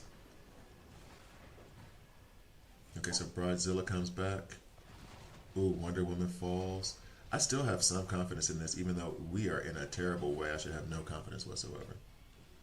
We're probably donezo here. In fact, I'm pretty sure we are. So let's go ahead and finish this up. Constantine. No. All right, so we saw the weaknesses there. Some weaknesses. I would like more heals on this team. This team here might take a little bit too long to develop. This one, and also part of this might be just putting them in the wrong situation. However, what we're going to do is go back and check out the new rules for Elite Arena. I don't have, from what I understood in their blog, well, maybe it hasn't started, the poison season hasn't started yet. In battle growth, characters gain 50% additional speed and a 50% increase to heal bonus. Poison characters have HP, defense, attack increased by 50%. Now, here's the problem. In battle growth characters, they need to make these tags a little bit clearer so I can actually like filter based on that. And actually, while I'm doing that, let's go ahead and see. So, as far as poison characters go, you do have, right now, you have Penguin, Poison Ivy, and Scarecrow in the game. So you can use those three if you like. From what I understand from some people, they do like Penguin, especially when you get his tier 30. I would not recommend doing that because everything I've done with Penguin, I have not liked using him. He's not been a fun character for me to use. He's not been useful for me to use, so I'm not putting him in. Right now, as it stands, we are waiting for Swamp Thing. It's going to be the next... Swamp Thing comes out on the 23rd. If you happen to pull him on the 23rd, congratulations. I have no idea. I've been saving up Super Encrypted tokens to get him. So hopefully I will be able to pull him relatively soon. Who knows? If I cannot, I have to ignore everything that has to be done with Poison. Because as it stands right now, I do have Poison Ivy here, but I do not have any solid gear that is on her. Part of me is even thinking or wondering, I have her rank 8. If I should redo her gear just so I can place her into one of these teams. So, if I'm going to take that approach, where I'm going to put Poison Ivy in, we're going to hope for Swamp Thing, but Poison Ivy can be a good damage dealer, then where would I slot her in any of these teams? So I'm gonna go through Poison Ivy's kit real fast here, and then what I'm actually gonna do is, and I'm doing this haphazardly, I just realized I want to do this. I think I'm gonna go ahead and do a Poison Ivy guide and prep her in preparation for Swamp Thing. So this might just be part of a little series. So basically, I'm just double checking. Superpower damage, check. So I'm thinking Mr. Terrific first, right? Superpower damage, check. Poison on the back row of enemies, check. And then during battle, increased attack, etc., etc. She is a damage dealer, and she is tactical. First thought, oh, and actually, Ooh, this is going to be difficult for me to say or think. On her basic, she does not apply a debuff. On her advanced attack, she does apply poison. Here's what I was gonna say, and I'm definitely not removing Raven, because Raven's debuffs help Sinestro way too much. I was thinking about developing Poison Ivy and putting her here in place of Zatanna. Zatanna's crits do help with lifesteal. This team was the better team in that one specific scenario. Um, is heavy tactical, and I mean, granted, replacing this support with a DPS, not the worst thing in the world. I don't think. And then let me double check on Poison Ivy's team synergy. Oh yeah, but it just has to do with poison, so that's not even going to be relevant until we get Swamp Thing. Okay, so if I'm gonna put Poison Ivy in anywhere, we're thinking on this team replacing Zatanna. Them, I'm still putting out debuffs. We're still ramping him up. She can attack the back row. He attacks the front row with heavier damage in his back row on his AoE attack. Okay, on the next team, this trio works for me. Gotta be honest there. I do like running this trio. The one problem I have is that I cannot get any team synergy going, which also leads me to believe, and this is stupid, and it won't happen, but the idea that I replace Wonder Woman and Batman with Poison Ivy and Swamp Thing, that could go. And then I could lean into Poison Ivy's team synergy. But is a team synergy worth me sacrificing the damage that I get from Wonder Woman and Batman? I'm not too sure about that. So as it stands right now, I'm going to leave these teams as they are. I'll try to do another battle to see if I can get any kind of better results. But I'm leaving it as it is right now because nothing in the season rules makes it feel as though I need to hurry up and put in any kind of other characters other than these. I will put in Swamp Thing and I will work on Poison Ivy. Her God is coming up next. I'm literally going to film that next. But I don't see where, and I'm going to think about putting her here and maybe running her here. But I don't see where that's going to be useful for me to put too much investment in poison characters in there now. I'm not going to put in Penguin because I'm not taking his badge to level 30, tier 30, and he's not good for me now. And Scarecrow is an elite. I love Scarecrow's kit. I love his kit. I think it's really, really good. I can't use him. So what I'm going to do now is I'm going to actually sign off, and you may see a video at the end with me trying to put Poison Ivy in here and trying to make her work in this team. But for now, thank you guys for watching. Please like, please subscribe. If you don't like it, subscribe and dislike. I'm okay with that as well. I'll see you guys next time. Okay, so why aren't you using Pandora with Constantine? Be cool. I mean, Pandora could go. Pandora could go in place of Wonder Woman, or maybe in place of Batman, and that would be solid for heals. Mara, I'm not. I still need to play with Mara. I want to try to run Mara with Aquaman, honestly, but I need Aquaman to be in the front, and I can't run Mara in front with Aquaman. I've been trying to wait for her to get to rank 9 or 10. Pandora is rank 8 right now. No, Pandora's rank 9. I took her rank 9. What's her gear situation? Not great gear. It's not great.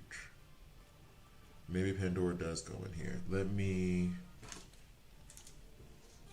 make a note, because the first thing I did complain about was the heals, and that's why I would put Pandora there over and the team synergy too. You're right. That's why I would put Pandora in over Mara. Judo Master with it and Vigilante. Hold up. Batmobile is the only epic reinforcement I have. I hope they do more free to play for reinforcements. I think part of the reinforcements problem is the dude has more reinforcements than the Lakers. I wish we had more reinforcements. God, I'm not. Oh, I can't stand Luka, and I'm a Lakers fan. All right. Anyway, that threw me off. I'm sorry. Give me a sec. I gotta get back. I gotta get back. My head went straight to the Lakers. It's opening night tonight, and I'm not gonna be watching the NBA. Damn, I had a train of thought. That really tossed me. It really, really did. Pandora, I could put in here with the team synergy. You're right. That would work very, very well if I replace. I think I'm gonna take Batman out as much as I love his single target damage dealing. Wonder Woman's AOE attack is better. Um, what gear did you use on Bane? We'll go to that in a sec. I'll show you because I'm gonna have to go through. I'm gonna go through. Oh my god! I'm gonna have to go through Poison Ivy now. But when I do Poison Ivy, I'll go just straight over to Bane. There was something in there. Mara, no. Pandora, yes. I wanted to note it down. That's what it was. Where are my post-its at? I'm trying not to use post-its because I was the guy notorious for having like a billion post-its on my desk, and I'm trying to be a better person. So let me put Pandora in. Actually, you know what? We can just do the Pandora thing now, and then I'll come back for Poison Ivy.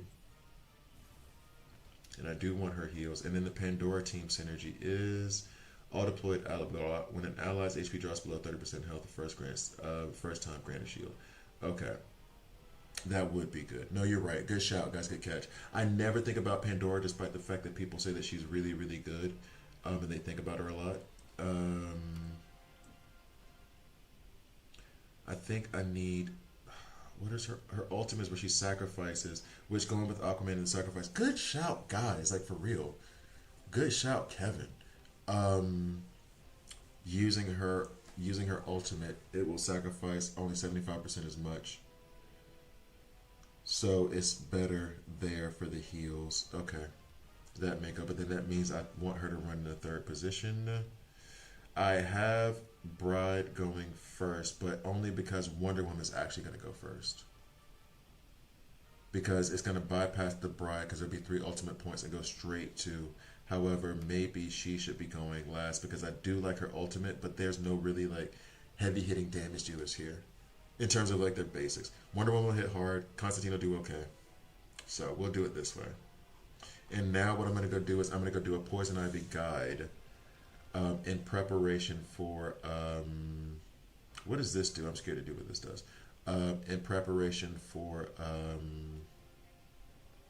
the thing. Swamp Thing. What gear to use on Bane? That's what we're about to go do now. You're responding to free-to-play reinforcements. That's right. Okay, Batmobile is the only epic reinforcement. I'm sorry, that whole Lakers thing threw me off so bad. Oh yeah, that was the thing. I think that a lot of problems with the free-to-play stuff now, or in like terms of reinforcements and everything, is the environment being built up.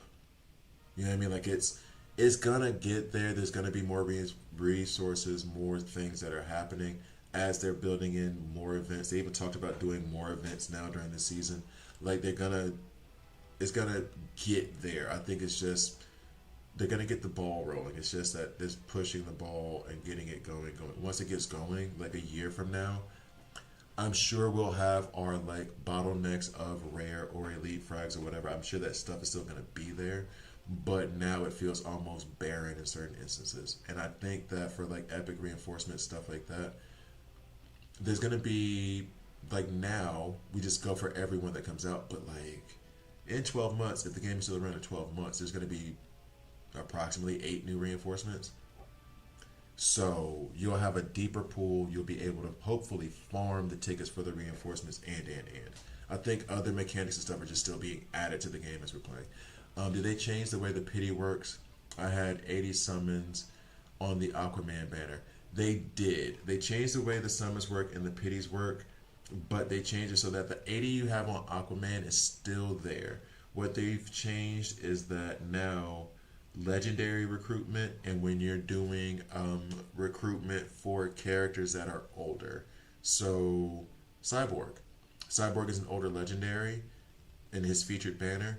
Those featured banners for the older legendaries have a different guarantee count than the featured banner for the new legendary. So right now, okay, so for this one, I think actually this one goes with the older one, but forget it. Let's say that this is the featured of Superman, right? There's a featured banner for Superman. That's 39. When Swamp Thing comes out, because of what I did way back when with Peacemaker, right? And what I did with Aquaman, I have a guarantee counter of 75. So for my Swamp Thing guarantee counter, it's going to be 75 because new legendary. For my old legendary counter for the Superman, it's going to be 39. I hope that made sense the way I explained it. By the way, all after changes, Weasel does help against shield content. I couldn't otherwise deal with it. I think he does, but I feel as though like I'm trying to force Weasel into places that I don't think he goes. I did a guide on him. Oh, wow. Actually, that was the thing. Yesterday, I was sitting there thinking, like, I don't have any videos to edit, and I don't have any content to put up. I did have a Weasel video. I just didn't do it. I forgot. It's not that I think Weasel is bad per se. It's that I'm having trouble finding a place for him. Like, I'm going to use Judo Masters Team Synergy. I'm going to use Mr. Rivik's Team Synergy. I'm going to use Sinestro's, Ocean Masters before I use Weasels. But I guess that's a more situational thing. Alright, so let's go and show the gear for Bane, and then I'll do a Poison Ivy guide.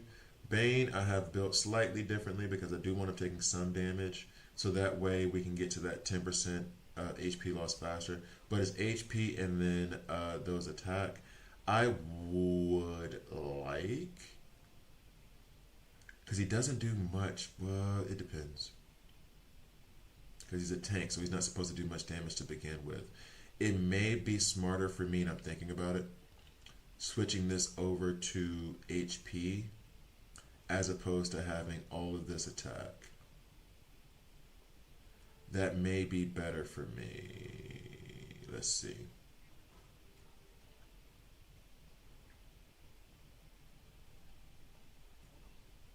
Because the other thing I was thinking about, I can't remember who it was.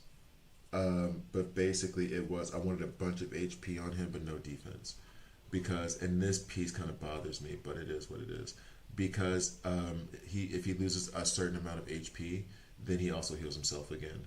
So I kind of wanted to like lean into that by not putting as much defense, like not putting, I'm gonna have to rank up the gear anyway, duh. But like by not putting as much defense substats on him, defensive substats on him. What are you doing with this, Lex?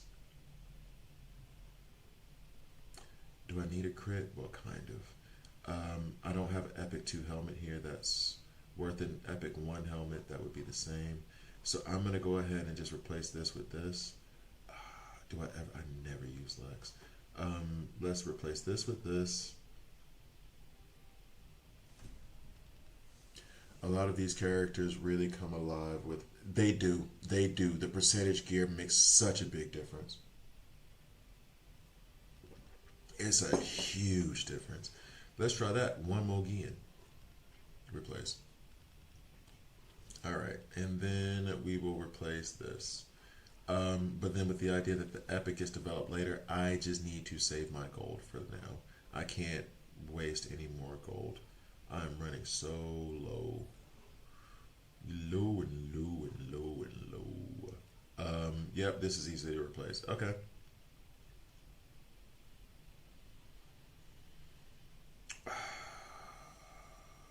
Do I want to take Ravens and then give Raven this?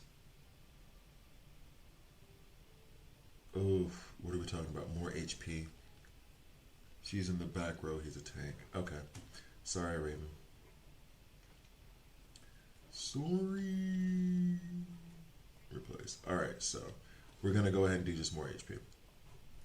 Now, from what I understand, what somebody said was that if your tank doesn't have invulnerable, you would do better by putting block. And I guess in that scenario, using block as defense. And it wouldn't be a bad idea to have him in block. It wouldn't be a bad idea at all. Especially if I want to run it with Ocean Master a good amount. Let me check and see what the block looks like really fast. Or having some block on him. That's fine. I want to know what these comms look like. Can I steal? So for example, see that attack bonus? Attack. I have a plan. Attack. Yeah, none of this is percentage stuff. I do have a percentage something here. I do know that. I just can't remember what that something is. Percentage HP sitting here on Mira and block.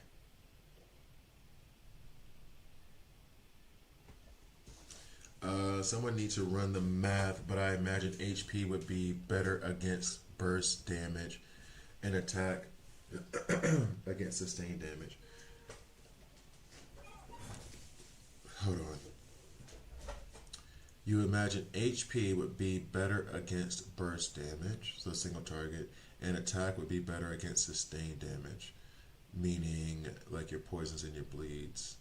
Ooh. Oh. So yeah, that is why I have attack gear as opposed to crit gear on Ocean Master. It's not because he does a lot of attacks, so that would mean he could crit more often. However, he puts down a lot of bleeds, and I want that bleed damage to bleed damage is taken from attack, so that's why I want that much attack on him. Does Constantine sacrifice would trigger Bane passive? Because he gives recuperate, not heal, when he does that whole sacrifice thing. So unless, because I think the Bane thing triggers when it is 10% damage in one attack. When he takes damage greater than 8% of his max HP, he activates the engine. So like I think that is in an attack. I'm not 100% sure. When heal is received, he doesn't receive heal from Constantine. When triggered, 35% chance also against 30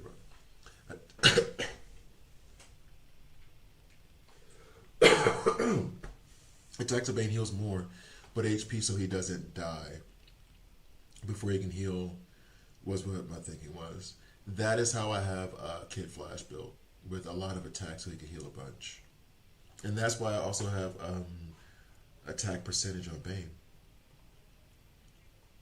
Right there. Like the thing is that I get what you mean by that. And that's why I guess that, well, not guess, that is part of why I was oscillating back and forth between HP and attack. And now I'm even thinking about block, because if I'm running him with Ocean Master a lot, him blocking means that he's automatically going to get heals too, which then just sets him up even more. And if I'm thinking Elite Arena here, giving him block would not be the worst thing in the world. But then that means I need to break up the HP and attack sets, because then I would just go block fully and then keep the percentage, these percentage pieces on him, and then just go block, and then just ignore all this other stuff. Which means I would lose 9% HP and 2% attack or whatever. 3% attack. But then he would be healing more and blocking more. That would be the debate. Let me see, and let me go back. Let me see what the blocking stuff is looking like. If I have some decent block, and I think I do have decent block here, that's the thing. Yeah, we need some math leads. I need to sit down and just do all this math myself and break my brain. So there's an attack bonus here of 4%. If I get this helmet on him, the attack bonus, where is that?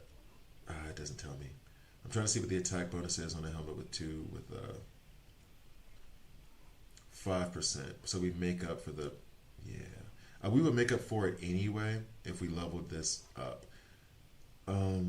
Defense.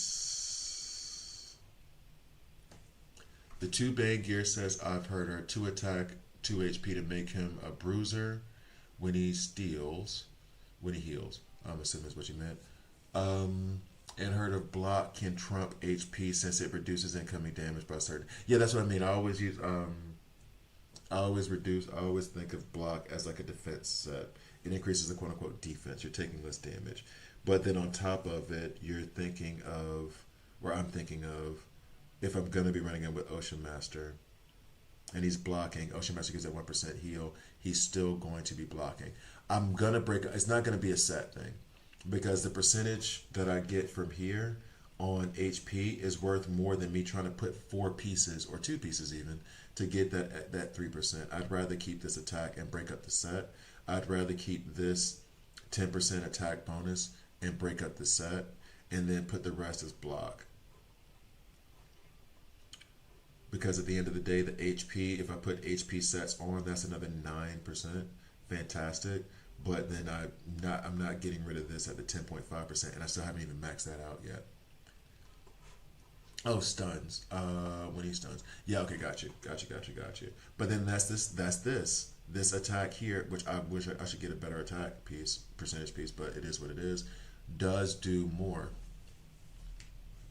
So, but no, that was a thing I was discussing too with, when I was first using Bane and Grodd, I was trying to use block sets as a defensive set to reduce incoming damage. What is Peacemaker's over here? Yeah, HP bonus. I'm gonna keep that attack. And then I gave her crit here. We were wilding one day. I was definitely bored on a Sunday. I just went nuts. Alright, so crit on Weasel might need to be removed. Alright, so anyway, I'm leaving these here, and I think what I'm going to do is put him in a block set. I'm going to take this from Mara. Sorry, Mara. Mara's about to get stripped of a lot of stuff right now. Replace. Yeah, I'm going to put him in a block set. I feel better about the block set, especially if I'm running him with Ocean Master. We'll put this here. Actually, I should probably upgrade Nightwings as well while we're at it. Let's strengthen. How much gold do I have? 700k. We can do that, right? We can do that one time. 315. That's a lot. God, it's expensive. Okay, so we'll do that. Then replace. And if I'm doing this right now for Bane, this is going to leave a problem for Wonder Woman. Yeah, we'll do it that way. So Nightwing is a little bit higher up. And the save, I would want to take this up to 8 as well, but to save gold for the moment, I'm going to wait. We're going to put in this helmet here. But in the future, it will be this helmet. I will replace that when I get more gold. And then this one, it just doesn't matter. Whoever, that one. Okay, so now we have increased block chance of 15%. So we're blocking more. Our attack went down by like 2,000. I'm okay with that. Our HP went down by like 6,000. I'm okay with that. We have a 22% chance to block right now.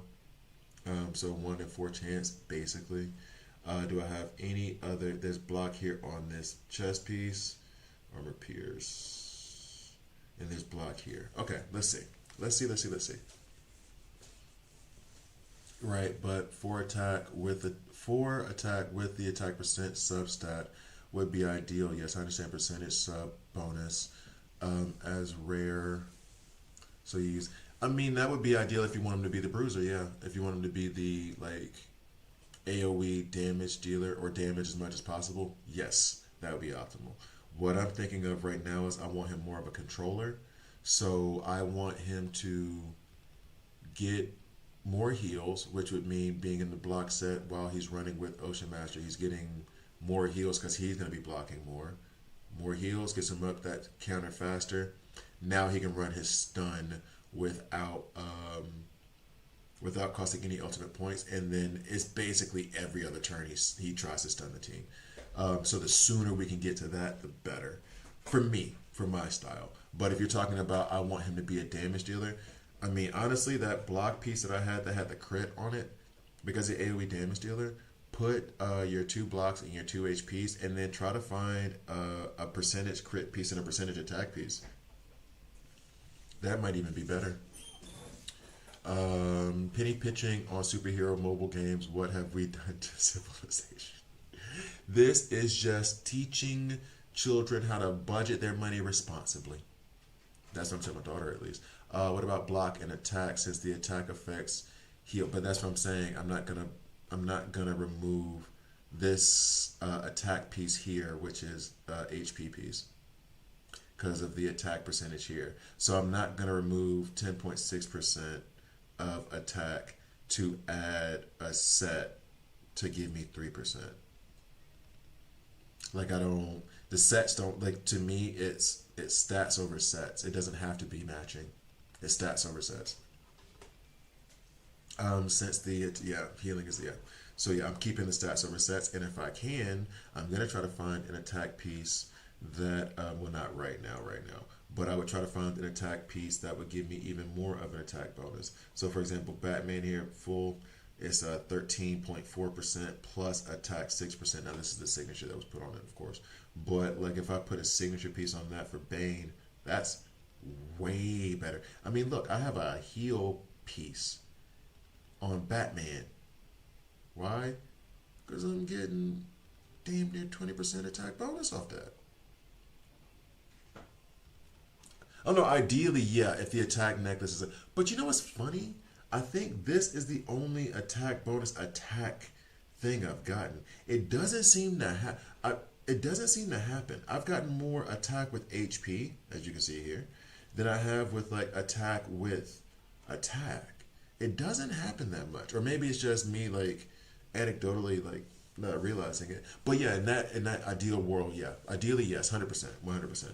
Like if today I go to Evil Falls and I buy this attack piece and it's an attack percentage piece, let's go ahead and get that up as soon as possible and put that on him. All right, cool. So now what I'm going to do is I'm going to try to go into Poison Ivy. Bet. And I'm going to build Poison Ivy, like revisit her entire thing and try to build her for Elite Arena / Swamp Thing coming through.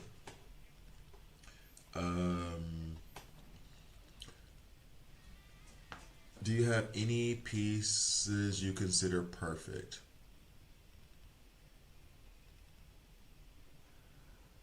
I think I have one Epic 3 piece that's percentage stat. I think.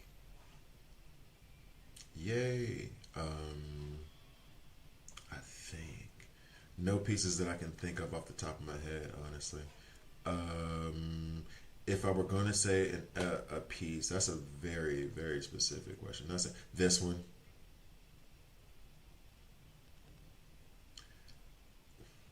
I was gonna say this one, but then I was immediately gonna be like, "There's only one." Okay, this is the closest to perfect because I have an attack percentage piece on an Epic 3. So by the time this gets up to level 30, I don't even want to know, dog. I don't even want to know. Now the only other plus is that if this was attack, dog, we're talking about an Epic 3% piece, dog. It's so good. It's such a good piece. If only that was attack. If only that was attack. And then everything else down here, nah. So that's the closest to perfect right now.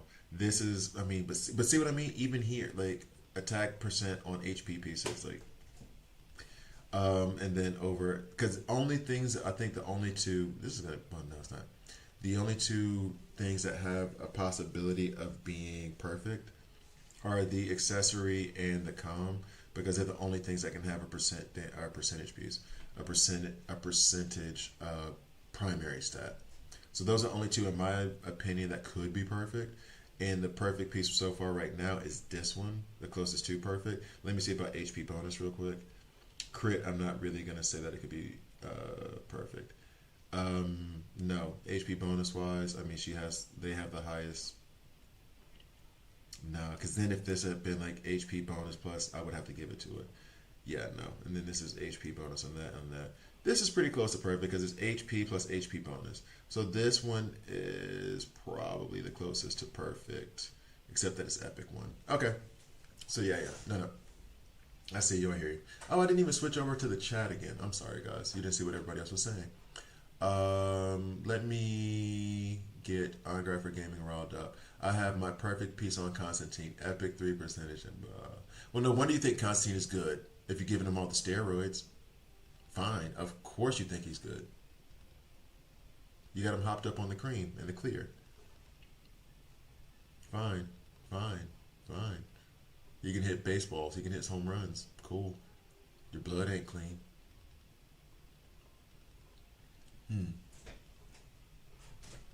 Maybe that's why I don't think Constantine is good, because I'm not putting my best pieces on him, and he's showing his true colors of being crap.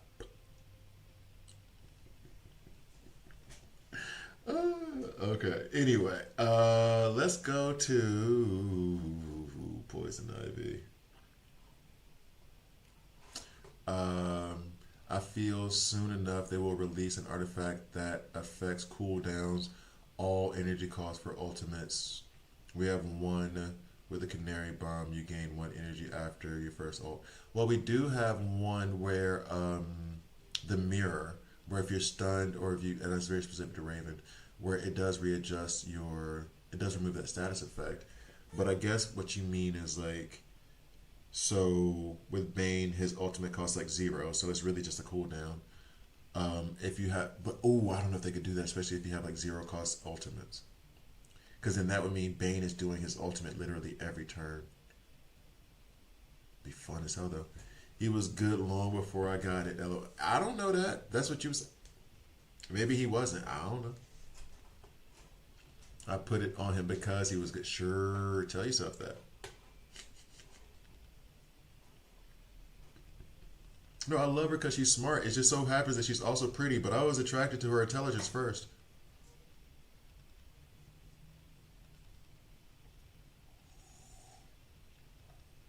Let me just drink my coffee. All right, so.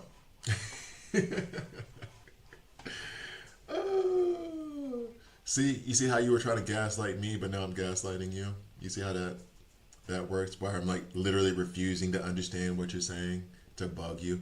Yeah, the cooldown related artifact is cool. That it would be, but it would be. I guess they'd have to put a big restriction on it, but that could be nuts.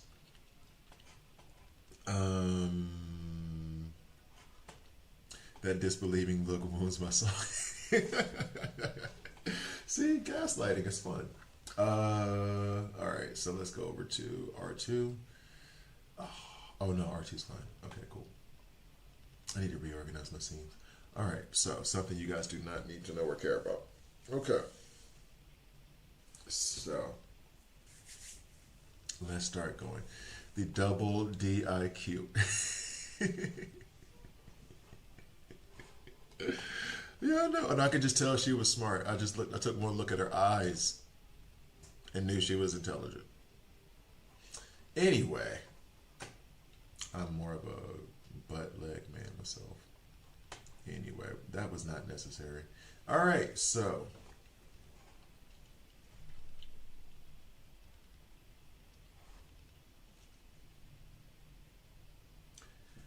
coming in 3, 2. I have never been more relieved that our chat is not up right now because Gabriel is on one. So is Kevin Runes too. Having a good time. So is Spike. We got everybody. Oh, Rick. I didn't even see Rick. Hey, Rick, what's up? Anyway, what we're going to do is, this is a random ass way to start, right? What we're going to do is go over Poison Ivy. Now, I have done a guide on her before in Battle Growth. That's a plus. I just noticed that from the Elite Arena. I'm developing her now because I went into Elite Arena trying to work on those teams for the new season. Now, we do know that Swamp Thing is coming out October 23rd. So 2 days from now is recording of this. I think I'm going to try to release this today or tomorrow, actually, as of recording. But regardless, anyway. That means that Poison Ivy, a character that I do genuinely like, well, one of my favorite characters from the comic books, of course, like everything she's been in I like, from Batman, the animated series, to Harley Quinn, and everything in between. I love Poison Ivy. And it's not because I have crushes on redheads. Shut up. You crush on redheads. But I do think that she could be good in the game. The problem I had in the game was that there were not enough Poison characters around her for me to like really warrant investing into her heavily. However, given this like Poison season coming up, there will be. So I'm gonna go ahead and look at Poison Ivy now, see what I can do to make her a little bit better so that she is ready to run as soon as I get Swamp Thing. I'm assuming I'm getting Swamp Thing. Lord knows I probably won't, but I try to stay positive. Sometimes you have to smile to keep from crying. Let's get to the video. So, coming back in 3, 2. Hi guys, I'm Gravy here, and this is a DC Rose Cloud video. In this video, I almost forgot what I was doing because I've been playing Dragon Ball Z Kakarot, and I almost said this is a Dragon Ball Z Kakarot video, and I'm not even making videos about that game. I just love that game. Anyway, Poison Ivy, whether anti-hero, eco-terrorist, or femme fatale, Dr. Pamela Isley uses her scientific genius to champion all plant life. Now, I love how I love how they say that she's an anti-hero and then she's not an anti-hero. I would love to run her with Judo Master. Can we make her an anti-hero and tag as well, since you like literally put it in her description? Anyway, so she is a tactical damage dealer who's a villain and part of Gotham. Back row target. She, if you faced her in PvE, her back, and I mean, sure, but her back row damage is so devastating and obnoxious, like tremendously so. You have to account for it. I would love to be able to do that to others. In battle growth. So let's just go ahead and get like directly into her kit right now. And we're gonna start with affinities. So for right here, HP plus 5% and then defense plus 5% when she's running with Red Robin. Sure. Then we have attack, HP, and defense plus 2.5% when she's with Huntress, or when you unlock Huntress. They don't have to be together, just when you unlock them. And then attack is plus 10% when there's Harley Quinn and Catwoman. I feel as though this is a bit disrespectful to Harley Quinn. She should be up at the top. I mean, that's her boo. Anyway, and then the team synergy, which will be increased at rank 10, but for right now, I'm at rank 8. During battle, increases poison damage taken by enemies by 18%. If I get her up to rank 10. Additionally, when an enemy has 8 or more stacks of poison, they can no longer heal. That is huge. That is a big, big deal. That makes me immediately think of taking out those Black Canary teams where she's back in the back row with the main enemy, with your main enemy, and then every like other turn she's doing that AoE heal. That's just infuriating. All right, so, but you need 8 stacks of poison for that, right? And it just made me wonder how far I could take. Not that far. Anyway, so now let's go to the skills. And based on the skills, her kit or her gear right now, as you saw, it's been a while since I've looked at Poison Ivy, okay? So I'm going to go through her skills, I'm going to go through her badge, and then I'm going to check out what I can do in terms of her gear. Attacks the enemy back. Ultimate. I never start with the ultimate. What am I doing? I'm off one. Attacks an enemy dealing superpower damage equal to 120% of attack. I have it at 130% now because of the level 2. This immediately damage dealer who does superpower attack. Who are we thinking of? Class? Mr. Terrific, that's right. You get a gold star. Coming up next. Adds 1 stack of poison to the back row enemy and another random back row enemy for 3 turns. Who is this? Sinestro. Good. Look at you, nerd. Poison increases to 2 stacks. Duration of poison increases to 4 turns. That is a lot of turns at rank 10. And then in case you're not familiar with poison, just to say it real fast, after the end of the turn, takes superpower damage equal to 20% of attack and decreases heal received by 10%. Now, superpower damage, also thinking about Superman, DCU, and OG Superman, when they put down their burns as superpower damage as well, those are affected by the team synergy from Mr. Terrific. So we can go ahead and stack that up to 30% of attack. You know what I mean? Like it's 50% more attack. So we like that. Then next, during battle, increases attack by 15% when dealing damage. Permanently increases her attack 1% for each stack of poison on the target. Base attack is increased by 20% instead. Attack is permanently increased by 2% for each stack of poison. It sounds like she likes to attack, hence the DPS tag. Alright, so next, we're going to go to her badge, which I have not activated. Let's see if I should. I got a lot. Attacks 2 additional times, each dealing damage equal to 20% of attack. Excuse me? So I'm going to unlock this one.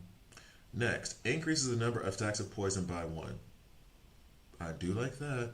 Damage dealt by additional attacks increases to 40%. The effect is changed to affect all targets. Okay, so she has a good badge. Off rip. We're going to go ahead and activate this and then take this up to tier 1, level 10, whatever you want to call it. Check. We'll do that immediately. Now, because she has poison damage, and poison is based off of attack, much like with Bleeds and Ocean Master, for example, I would rather put and boom.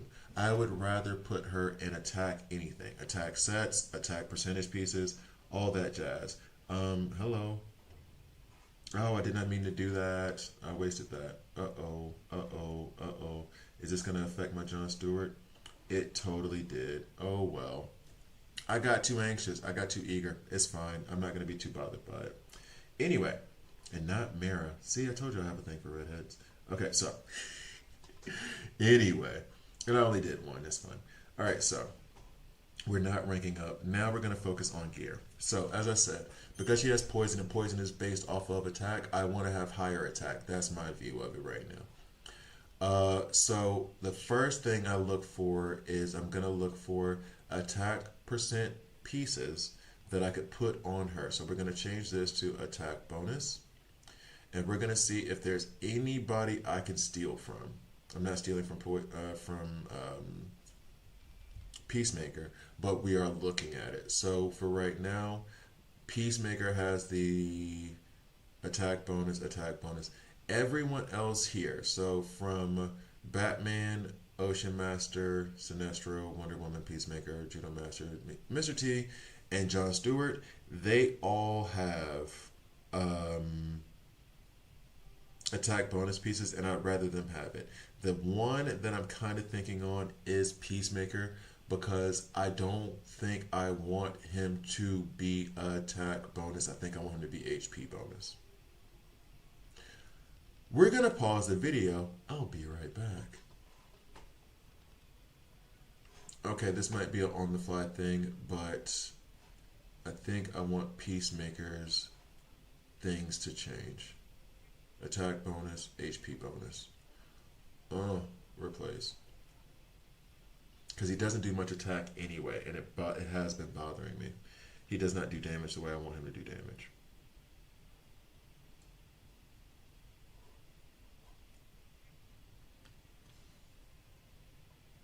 He really does not. I think maybe Peacemaker might be a problem. Okay, I'll come back to that later.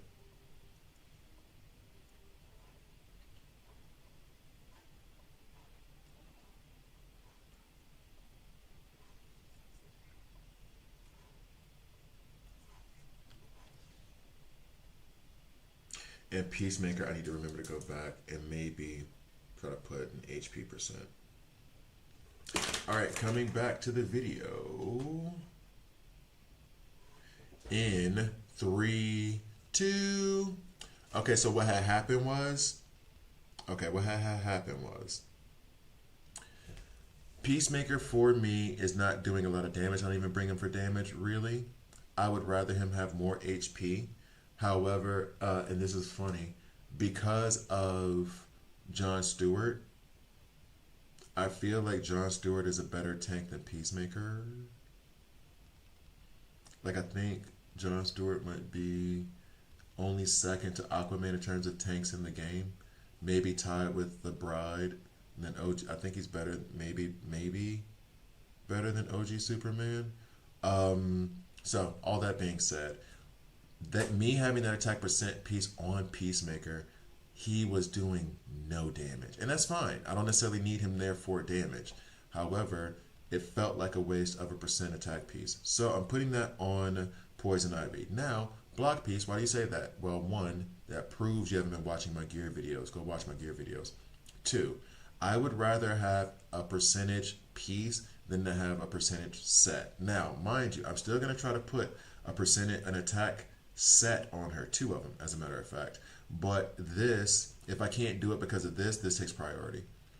This is at level 11. When I get up to level 15, it's going to be like 10.5% attack. That's better than the 9% I would get from putting the 2 attack pieces up, right? But what I'm going to do is I'm going to try to do this, and then I'm going to try to find an attack bonus piece here. If there's one floating around, Peacemaker better not have one. I'm taking it. This was just a funny mistake that I made early in the game. Everything else is attack bonus. That I'm leaving that on Sinestro, leaving that on Bane. Yeah, so everything else is okay there. So now the next thought process is either I'm doing attack and attack. So like an attack and attack, so I can go ahead and start the setup. Or I'm going to try to find some other stat that I could use within the block. Now, I don't see any block pieces here, so I'm going to put this attack piece there just for the time being. Because it's empty, it's epic 2, and I believe it has attack on it. So the attack flat stat is the next thing. Next, we're going to look at whether we have an attack, anything else that is attack, we go first. And then I'll try to complete the block set just to complete a set, but if I can't complete it, I'm not too bothered by it. All right, so next is maybe this. We have a plus 13 floating around out here. For what reason, I have no idea. But for the time being, we'll go ahead and add you. Yeah, we'll add you. All right, so next, forearm hurting for no good reason. We're gonna hold off on this for the moment. Let's see here. Do we have, nope, this is still all Epic 1 stuff. However, this Epic 1 is just floating. I think I took this off because I didn't want the defense on a different character. So I think I'll put this piece on her now, not removing it from any of those 4 up top. All right, so we are 1 piece away from the attack set. I do like a plus 10, but it's only Epic. It's not even Epic 1. And I'm willing to put an investment in there. Mara gets to keep her helmet. All right, so now we'll switch over to the block really fast to see there's a block epic 2 piece here, and block does come with attack flat stat. So I am going to put this piece on there rather than anything from the attack side of things. That way we at least have a little bit of block, but I have an epic 2 piece here. And then I'm going to take whatever attack is left over here. That's fine. All right, so now we have 9% attack coming from the attack sets, and we have this, what will be 10.5, but for right now is 9% attack. And then that may get replaced with another attack percent piece, but for right now, I think that's best. So, just evaluating.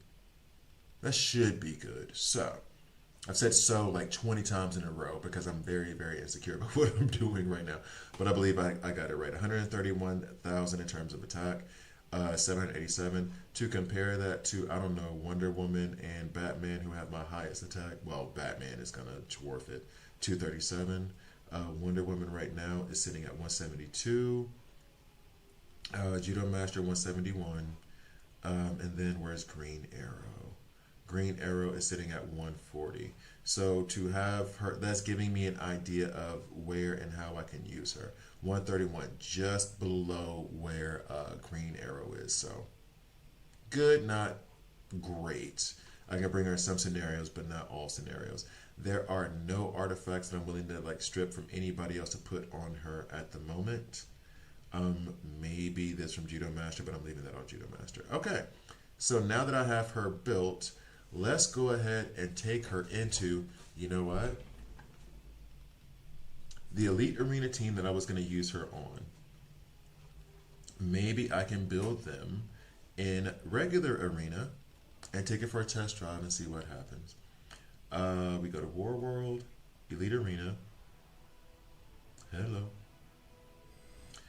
And you know what? Let's see. Defense.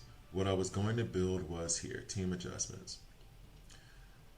So I have a quasi debuff team here where I'm using Sinestro as the primary damage dealer, DCU as a secondary damage dealer, support, and then Zatanna for frantic and support.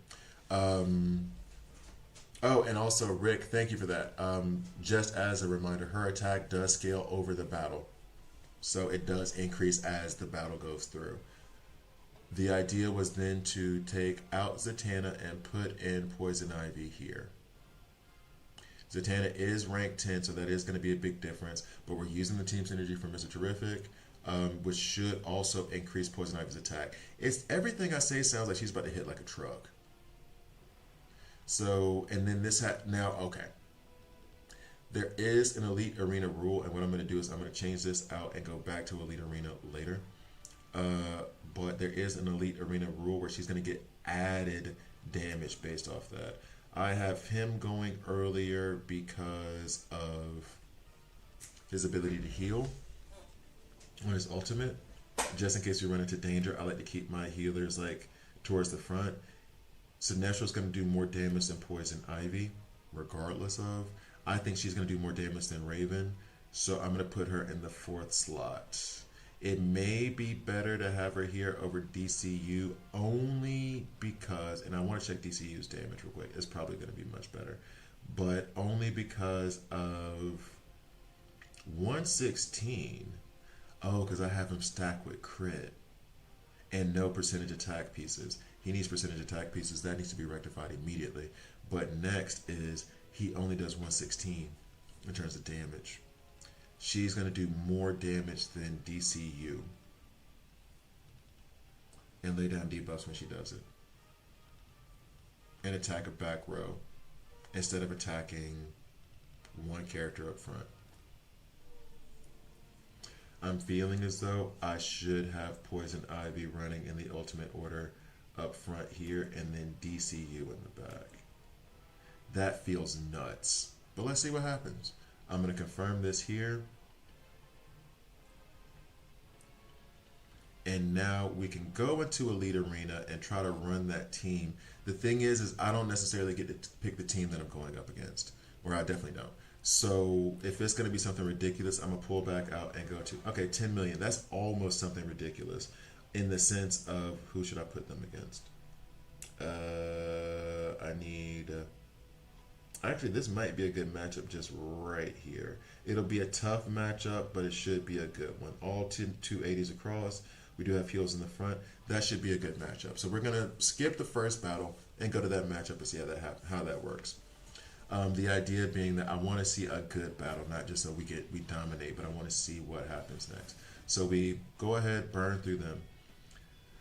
So now let's see what damage she does to the back row allies. We're all on seemingly even terms. His team's overall power is weaker than mine, but we all have level 280 on the battlefield right now. Okay, so Poison Ivy, how much damage is she doing in the back row? That is solid over here on Batman.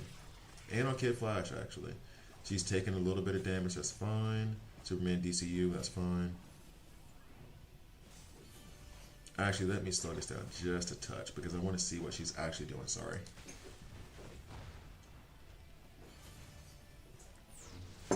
Heals coming through. Stripping those debuffs and mirroring them on the other team. As you can see right now, it does seem to be working well for Sinestro because he is stacking up his stacks of fear. We're already up to 7 stacks in turn 3, and he's about to do his ultimate. Reducing the ultimate cost from 4 to 3, and now he's ready to go.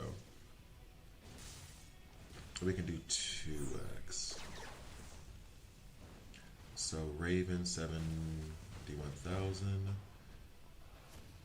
She's gonna attack that back row again. She's doing legit damage. Sinestro finishes them off. She's doing legit damage. I am looking for and the problem I have, or like I guess the skepticism, is that I'm always hesitant when a character does like just nuts damage in PvE, because it's like then you get excited that you can do the same thing and you can't, or it feels like you can't. Okay, that was actually very, very interesting to me. I think I'm gonna take her into team ups right now. I've been trying to save my team ups, but it doesn't matter. I'm just gonna do it anyway. And then I'll call it a video. This is a lot longer than I expected, but let me know if you like the content this way, me going through the gear in detail like that. But I'm gonna go into team ups and try to face her off against a beginning simulation. Hopefully they give us something like favorable, but who knows. So simulate, let's just do beginner. And we get, do we get Nightwing again? This isn't necessarily favorable for us. Definitely isn't, because there's a tactical advantage for Nightwing. Excuse me. And then we have Pandora in the back. So she definitely gets no benefits from how this team against what we're going up versus what we're going up against. Sorry. Easy for me to say, right?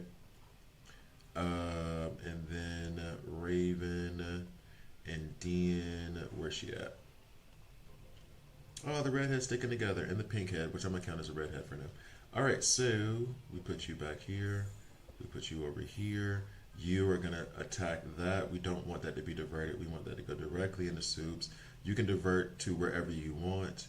We're going to put Poison Ivy ahead of Sinestro.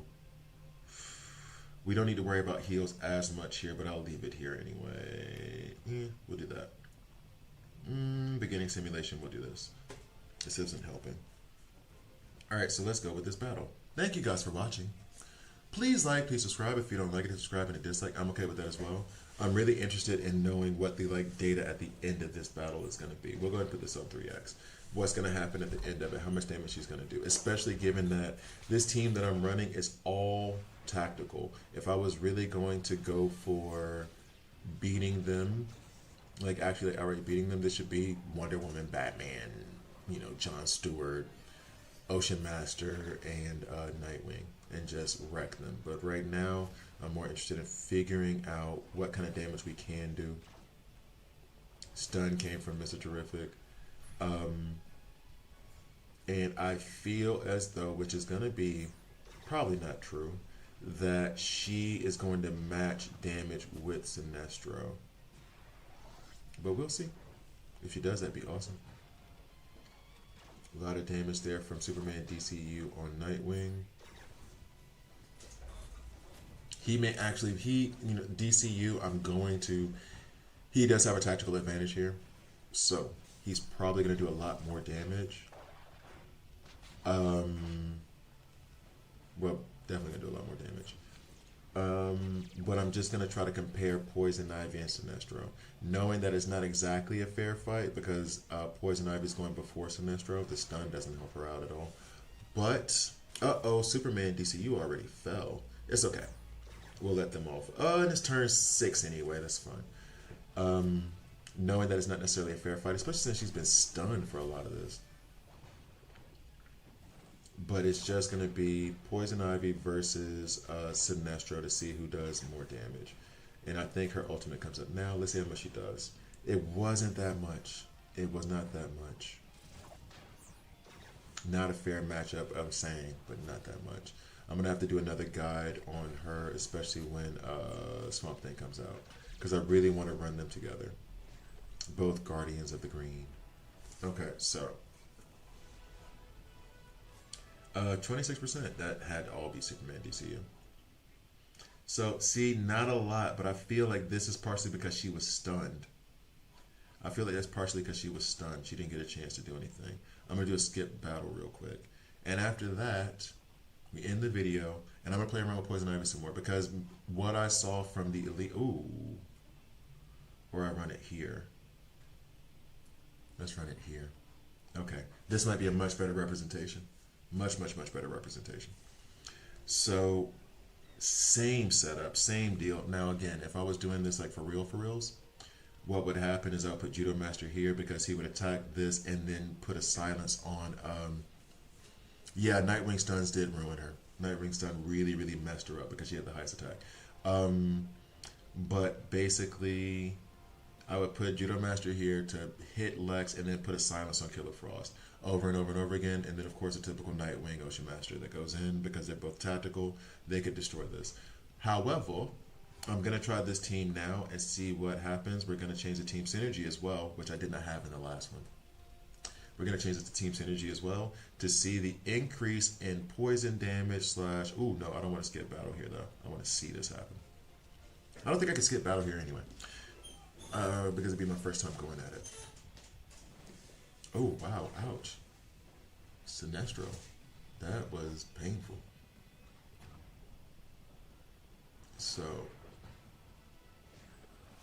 And actually, funny enough, I need to double check my gear on Sinestro if she is getting stunned over Sinestro. I thought Sinestro had the higher attack. I need to go check that out real quick, see what's going on. Alright, so boop, boop. That is a lot of damage from Sinestro. This is not a fair fight. Ooh wee. Ooh wee. Should not be comparing her to Sinestro, that's for sure. He is legendary. He is legendary. Alright, damn. Poison Ivy do stuff. What's going on? Oof. Sinestro stole the show on that one. Sinestro stole the show on that one. Yeah, he did. She did much better, but he just was not happy. But she did do much better. In any case, I'm gonna play with her some more. I can't wait for Swamp Thing. I want to add Swamp Thing to Poison Ivy. I'm ready. I'm ready to have a poison team. I'm 100% ready to have a poison thing. Thank you guys for watching. I'll see you guys next time. Sinestro was about his business. Sinestro was about his business. Okay, so I said that I was gonna add Pandora. Oh, let me check the Peacemaker HP thing.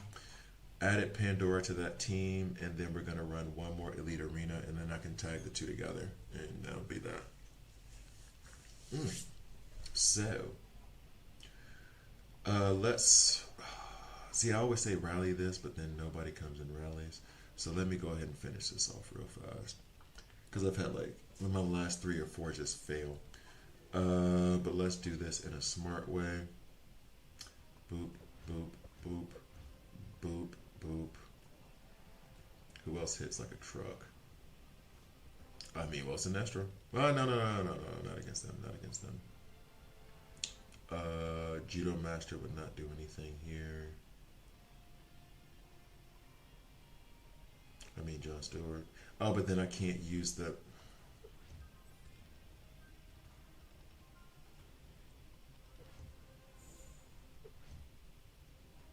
What you think you doing? Okay.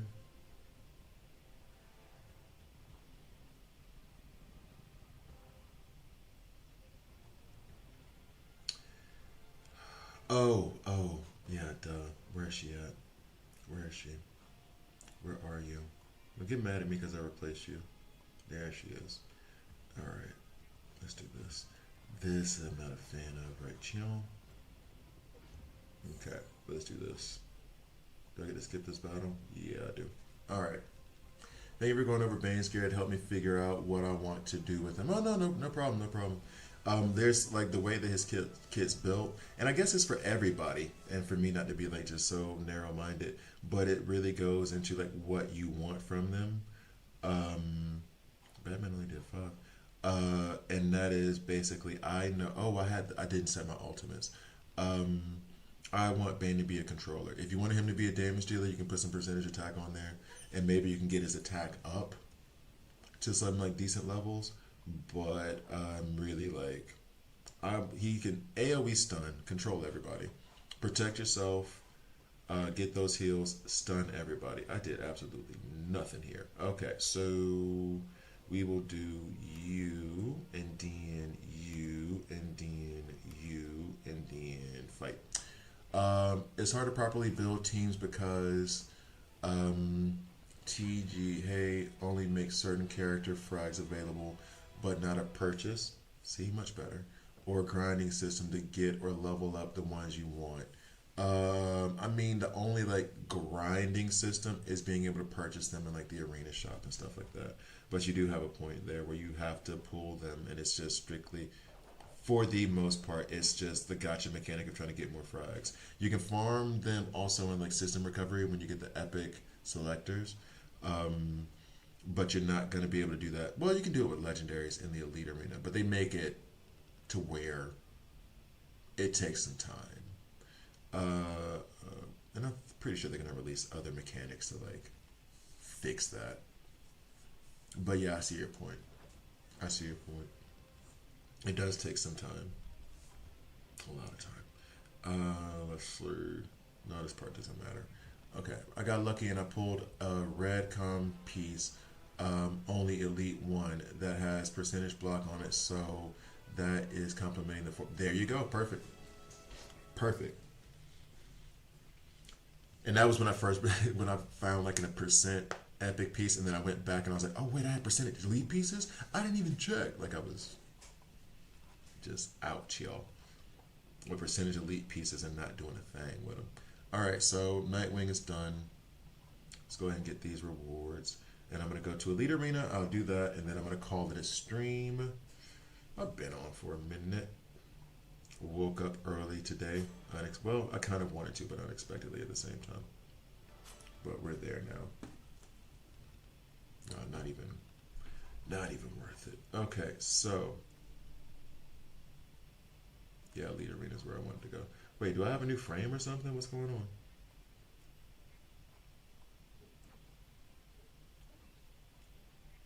Like what? Why does it have that dot for me? Okay, it's gone. Okay. Whatever that was. So let's go to Elite Arena.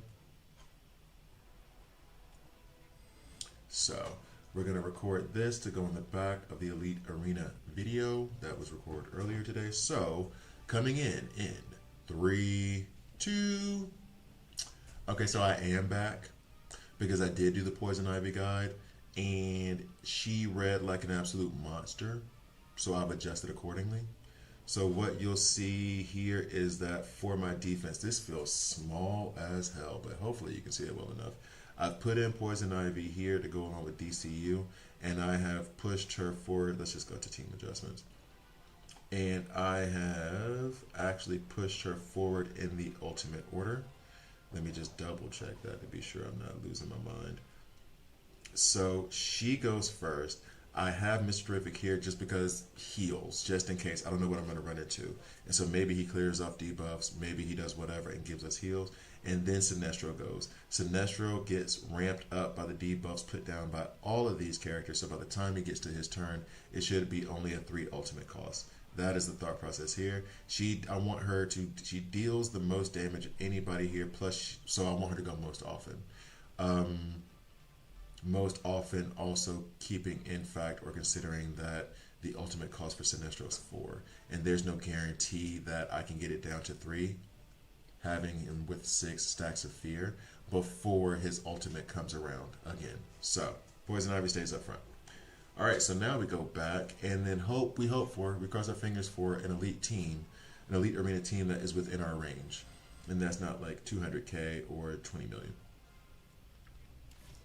So, perfectly within range.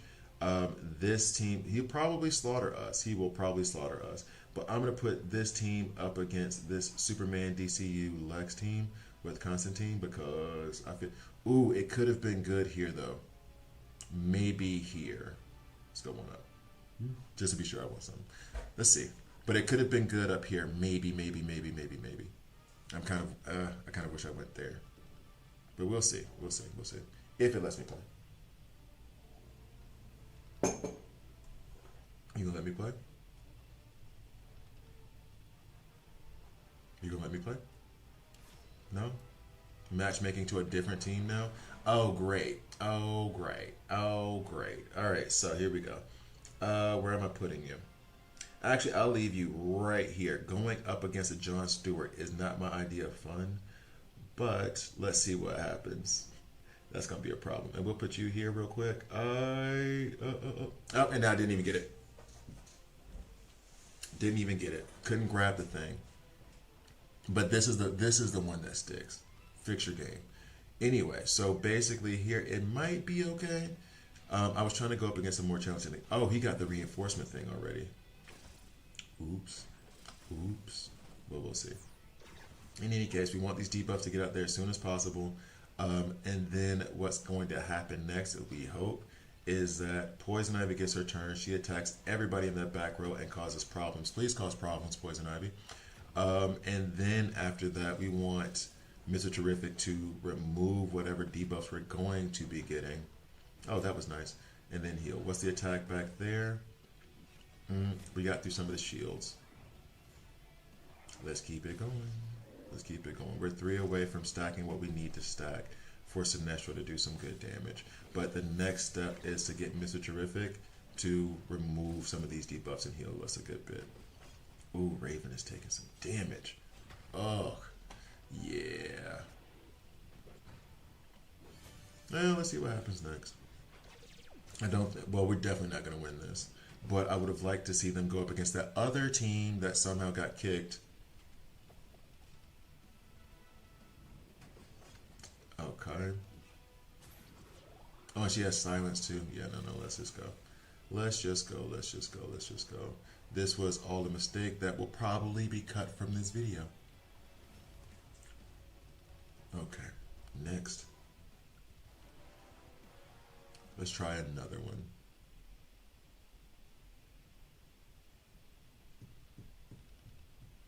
We're going to try this again.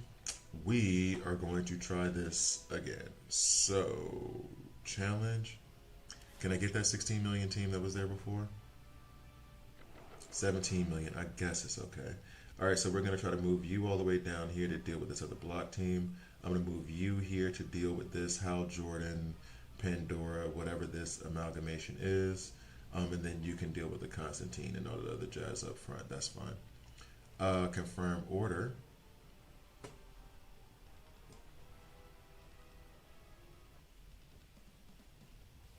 Skip past this battle. We lost. Uh-oh. We don't like that. Okay, so here. Oh, it looks like it's lagging something terrible. What's going on, game? All right, so they've got all their cleanse and everything else going up. Oh, she has interference here from Guy Gardner. That makes me worry a little bit. Okay, damage in the back row. But as Rick also pointed out, her damage should be increasing throughout. I know I'm heavy focusing on Poison Ivy here, but it's to see about the synergy that happens within this team for poisons, for ingrowth characters like she is, because her attack increases throughout battle. Like, I want to see the effects of that on her damage. And if it's worth it to put her here with the idea that later on Swamp Thing is going to replace either DCU or Mr. Terrific. And we're going to just continue with this back row of allies. We have taken a lot. Oh, Superman DCU did heal a bit. How does Poison Ivy do here? Her attack is increasing as it was supposed to. That's nice. Superman DCU got some more heals out there, but that's fine. So far, I'm happy. So far, I'm happy with what's happening here. And to that point, I kind of want her to hurry up and get another attack, please. Superman DCU does his thing again. He heals himself up a good bit. Love for Poison Ivy to get another ultimate off before she dies. Before she dies. Oh, Superman DCU passes. Oh no, Raven will revive him. And then we should get another attack from Poison Ivy. They have, I think, too many heals for us to get past. That, look at that. So she took off half their health bar, fifth round, but her third attack.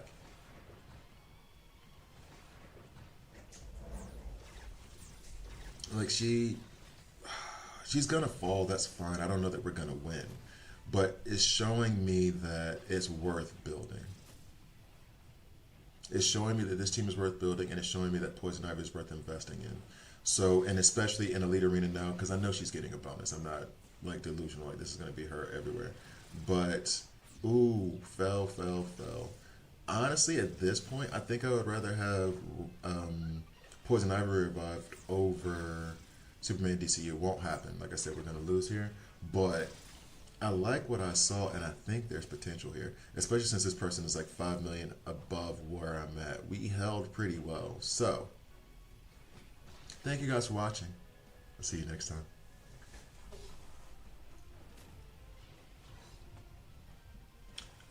I got lucky pull. Yeah, okay, so.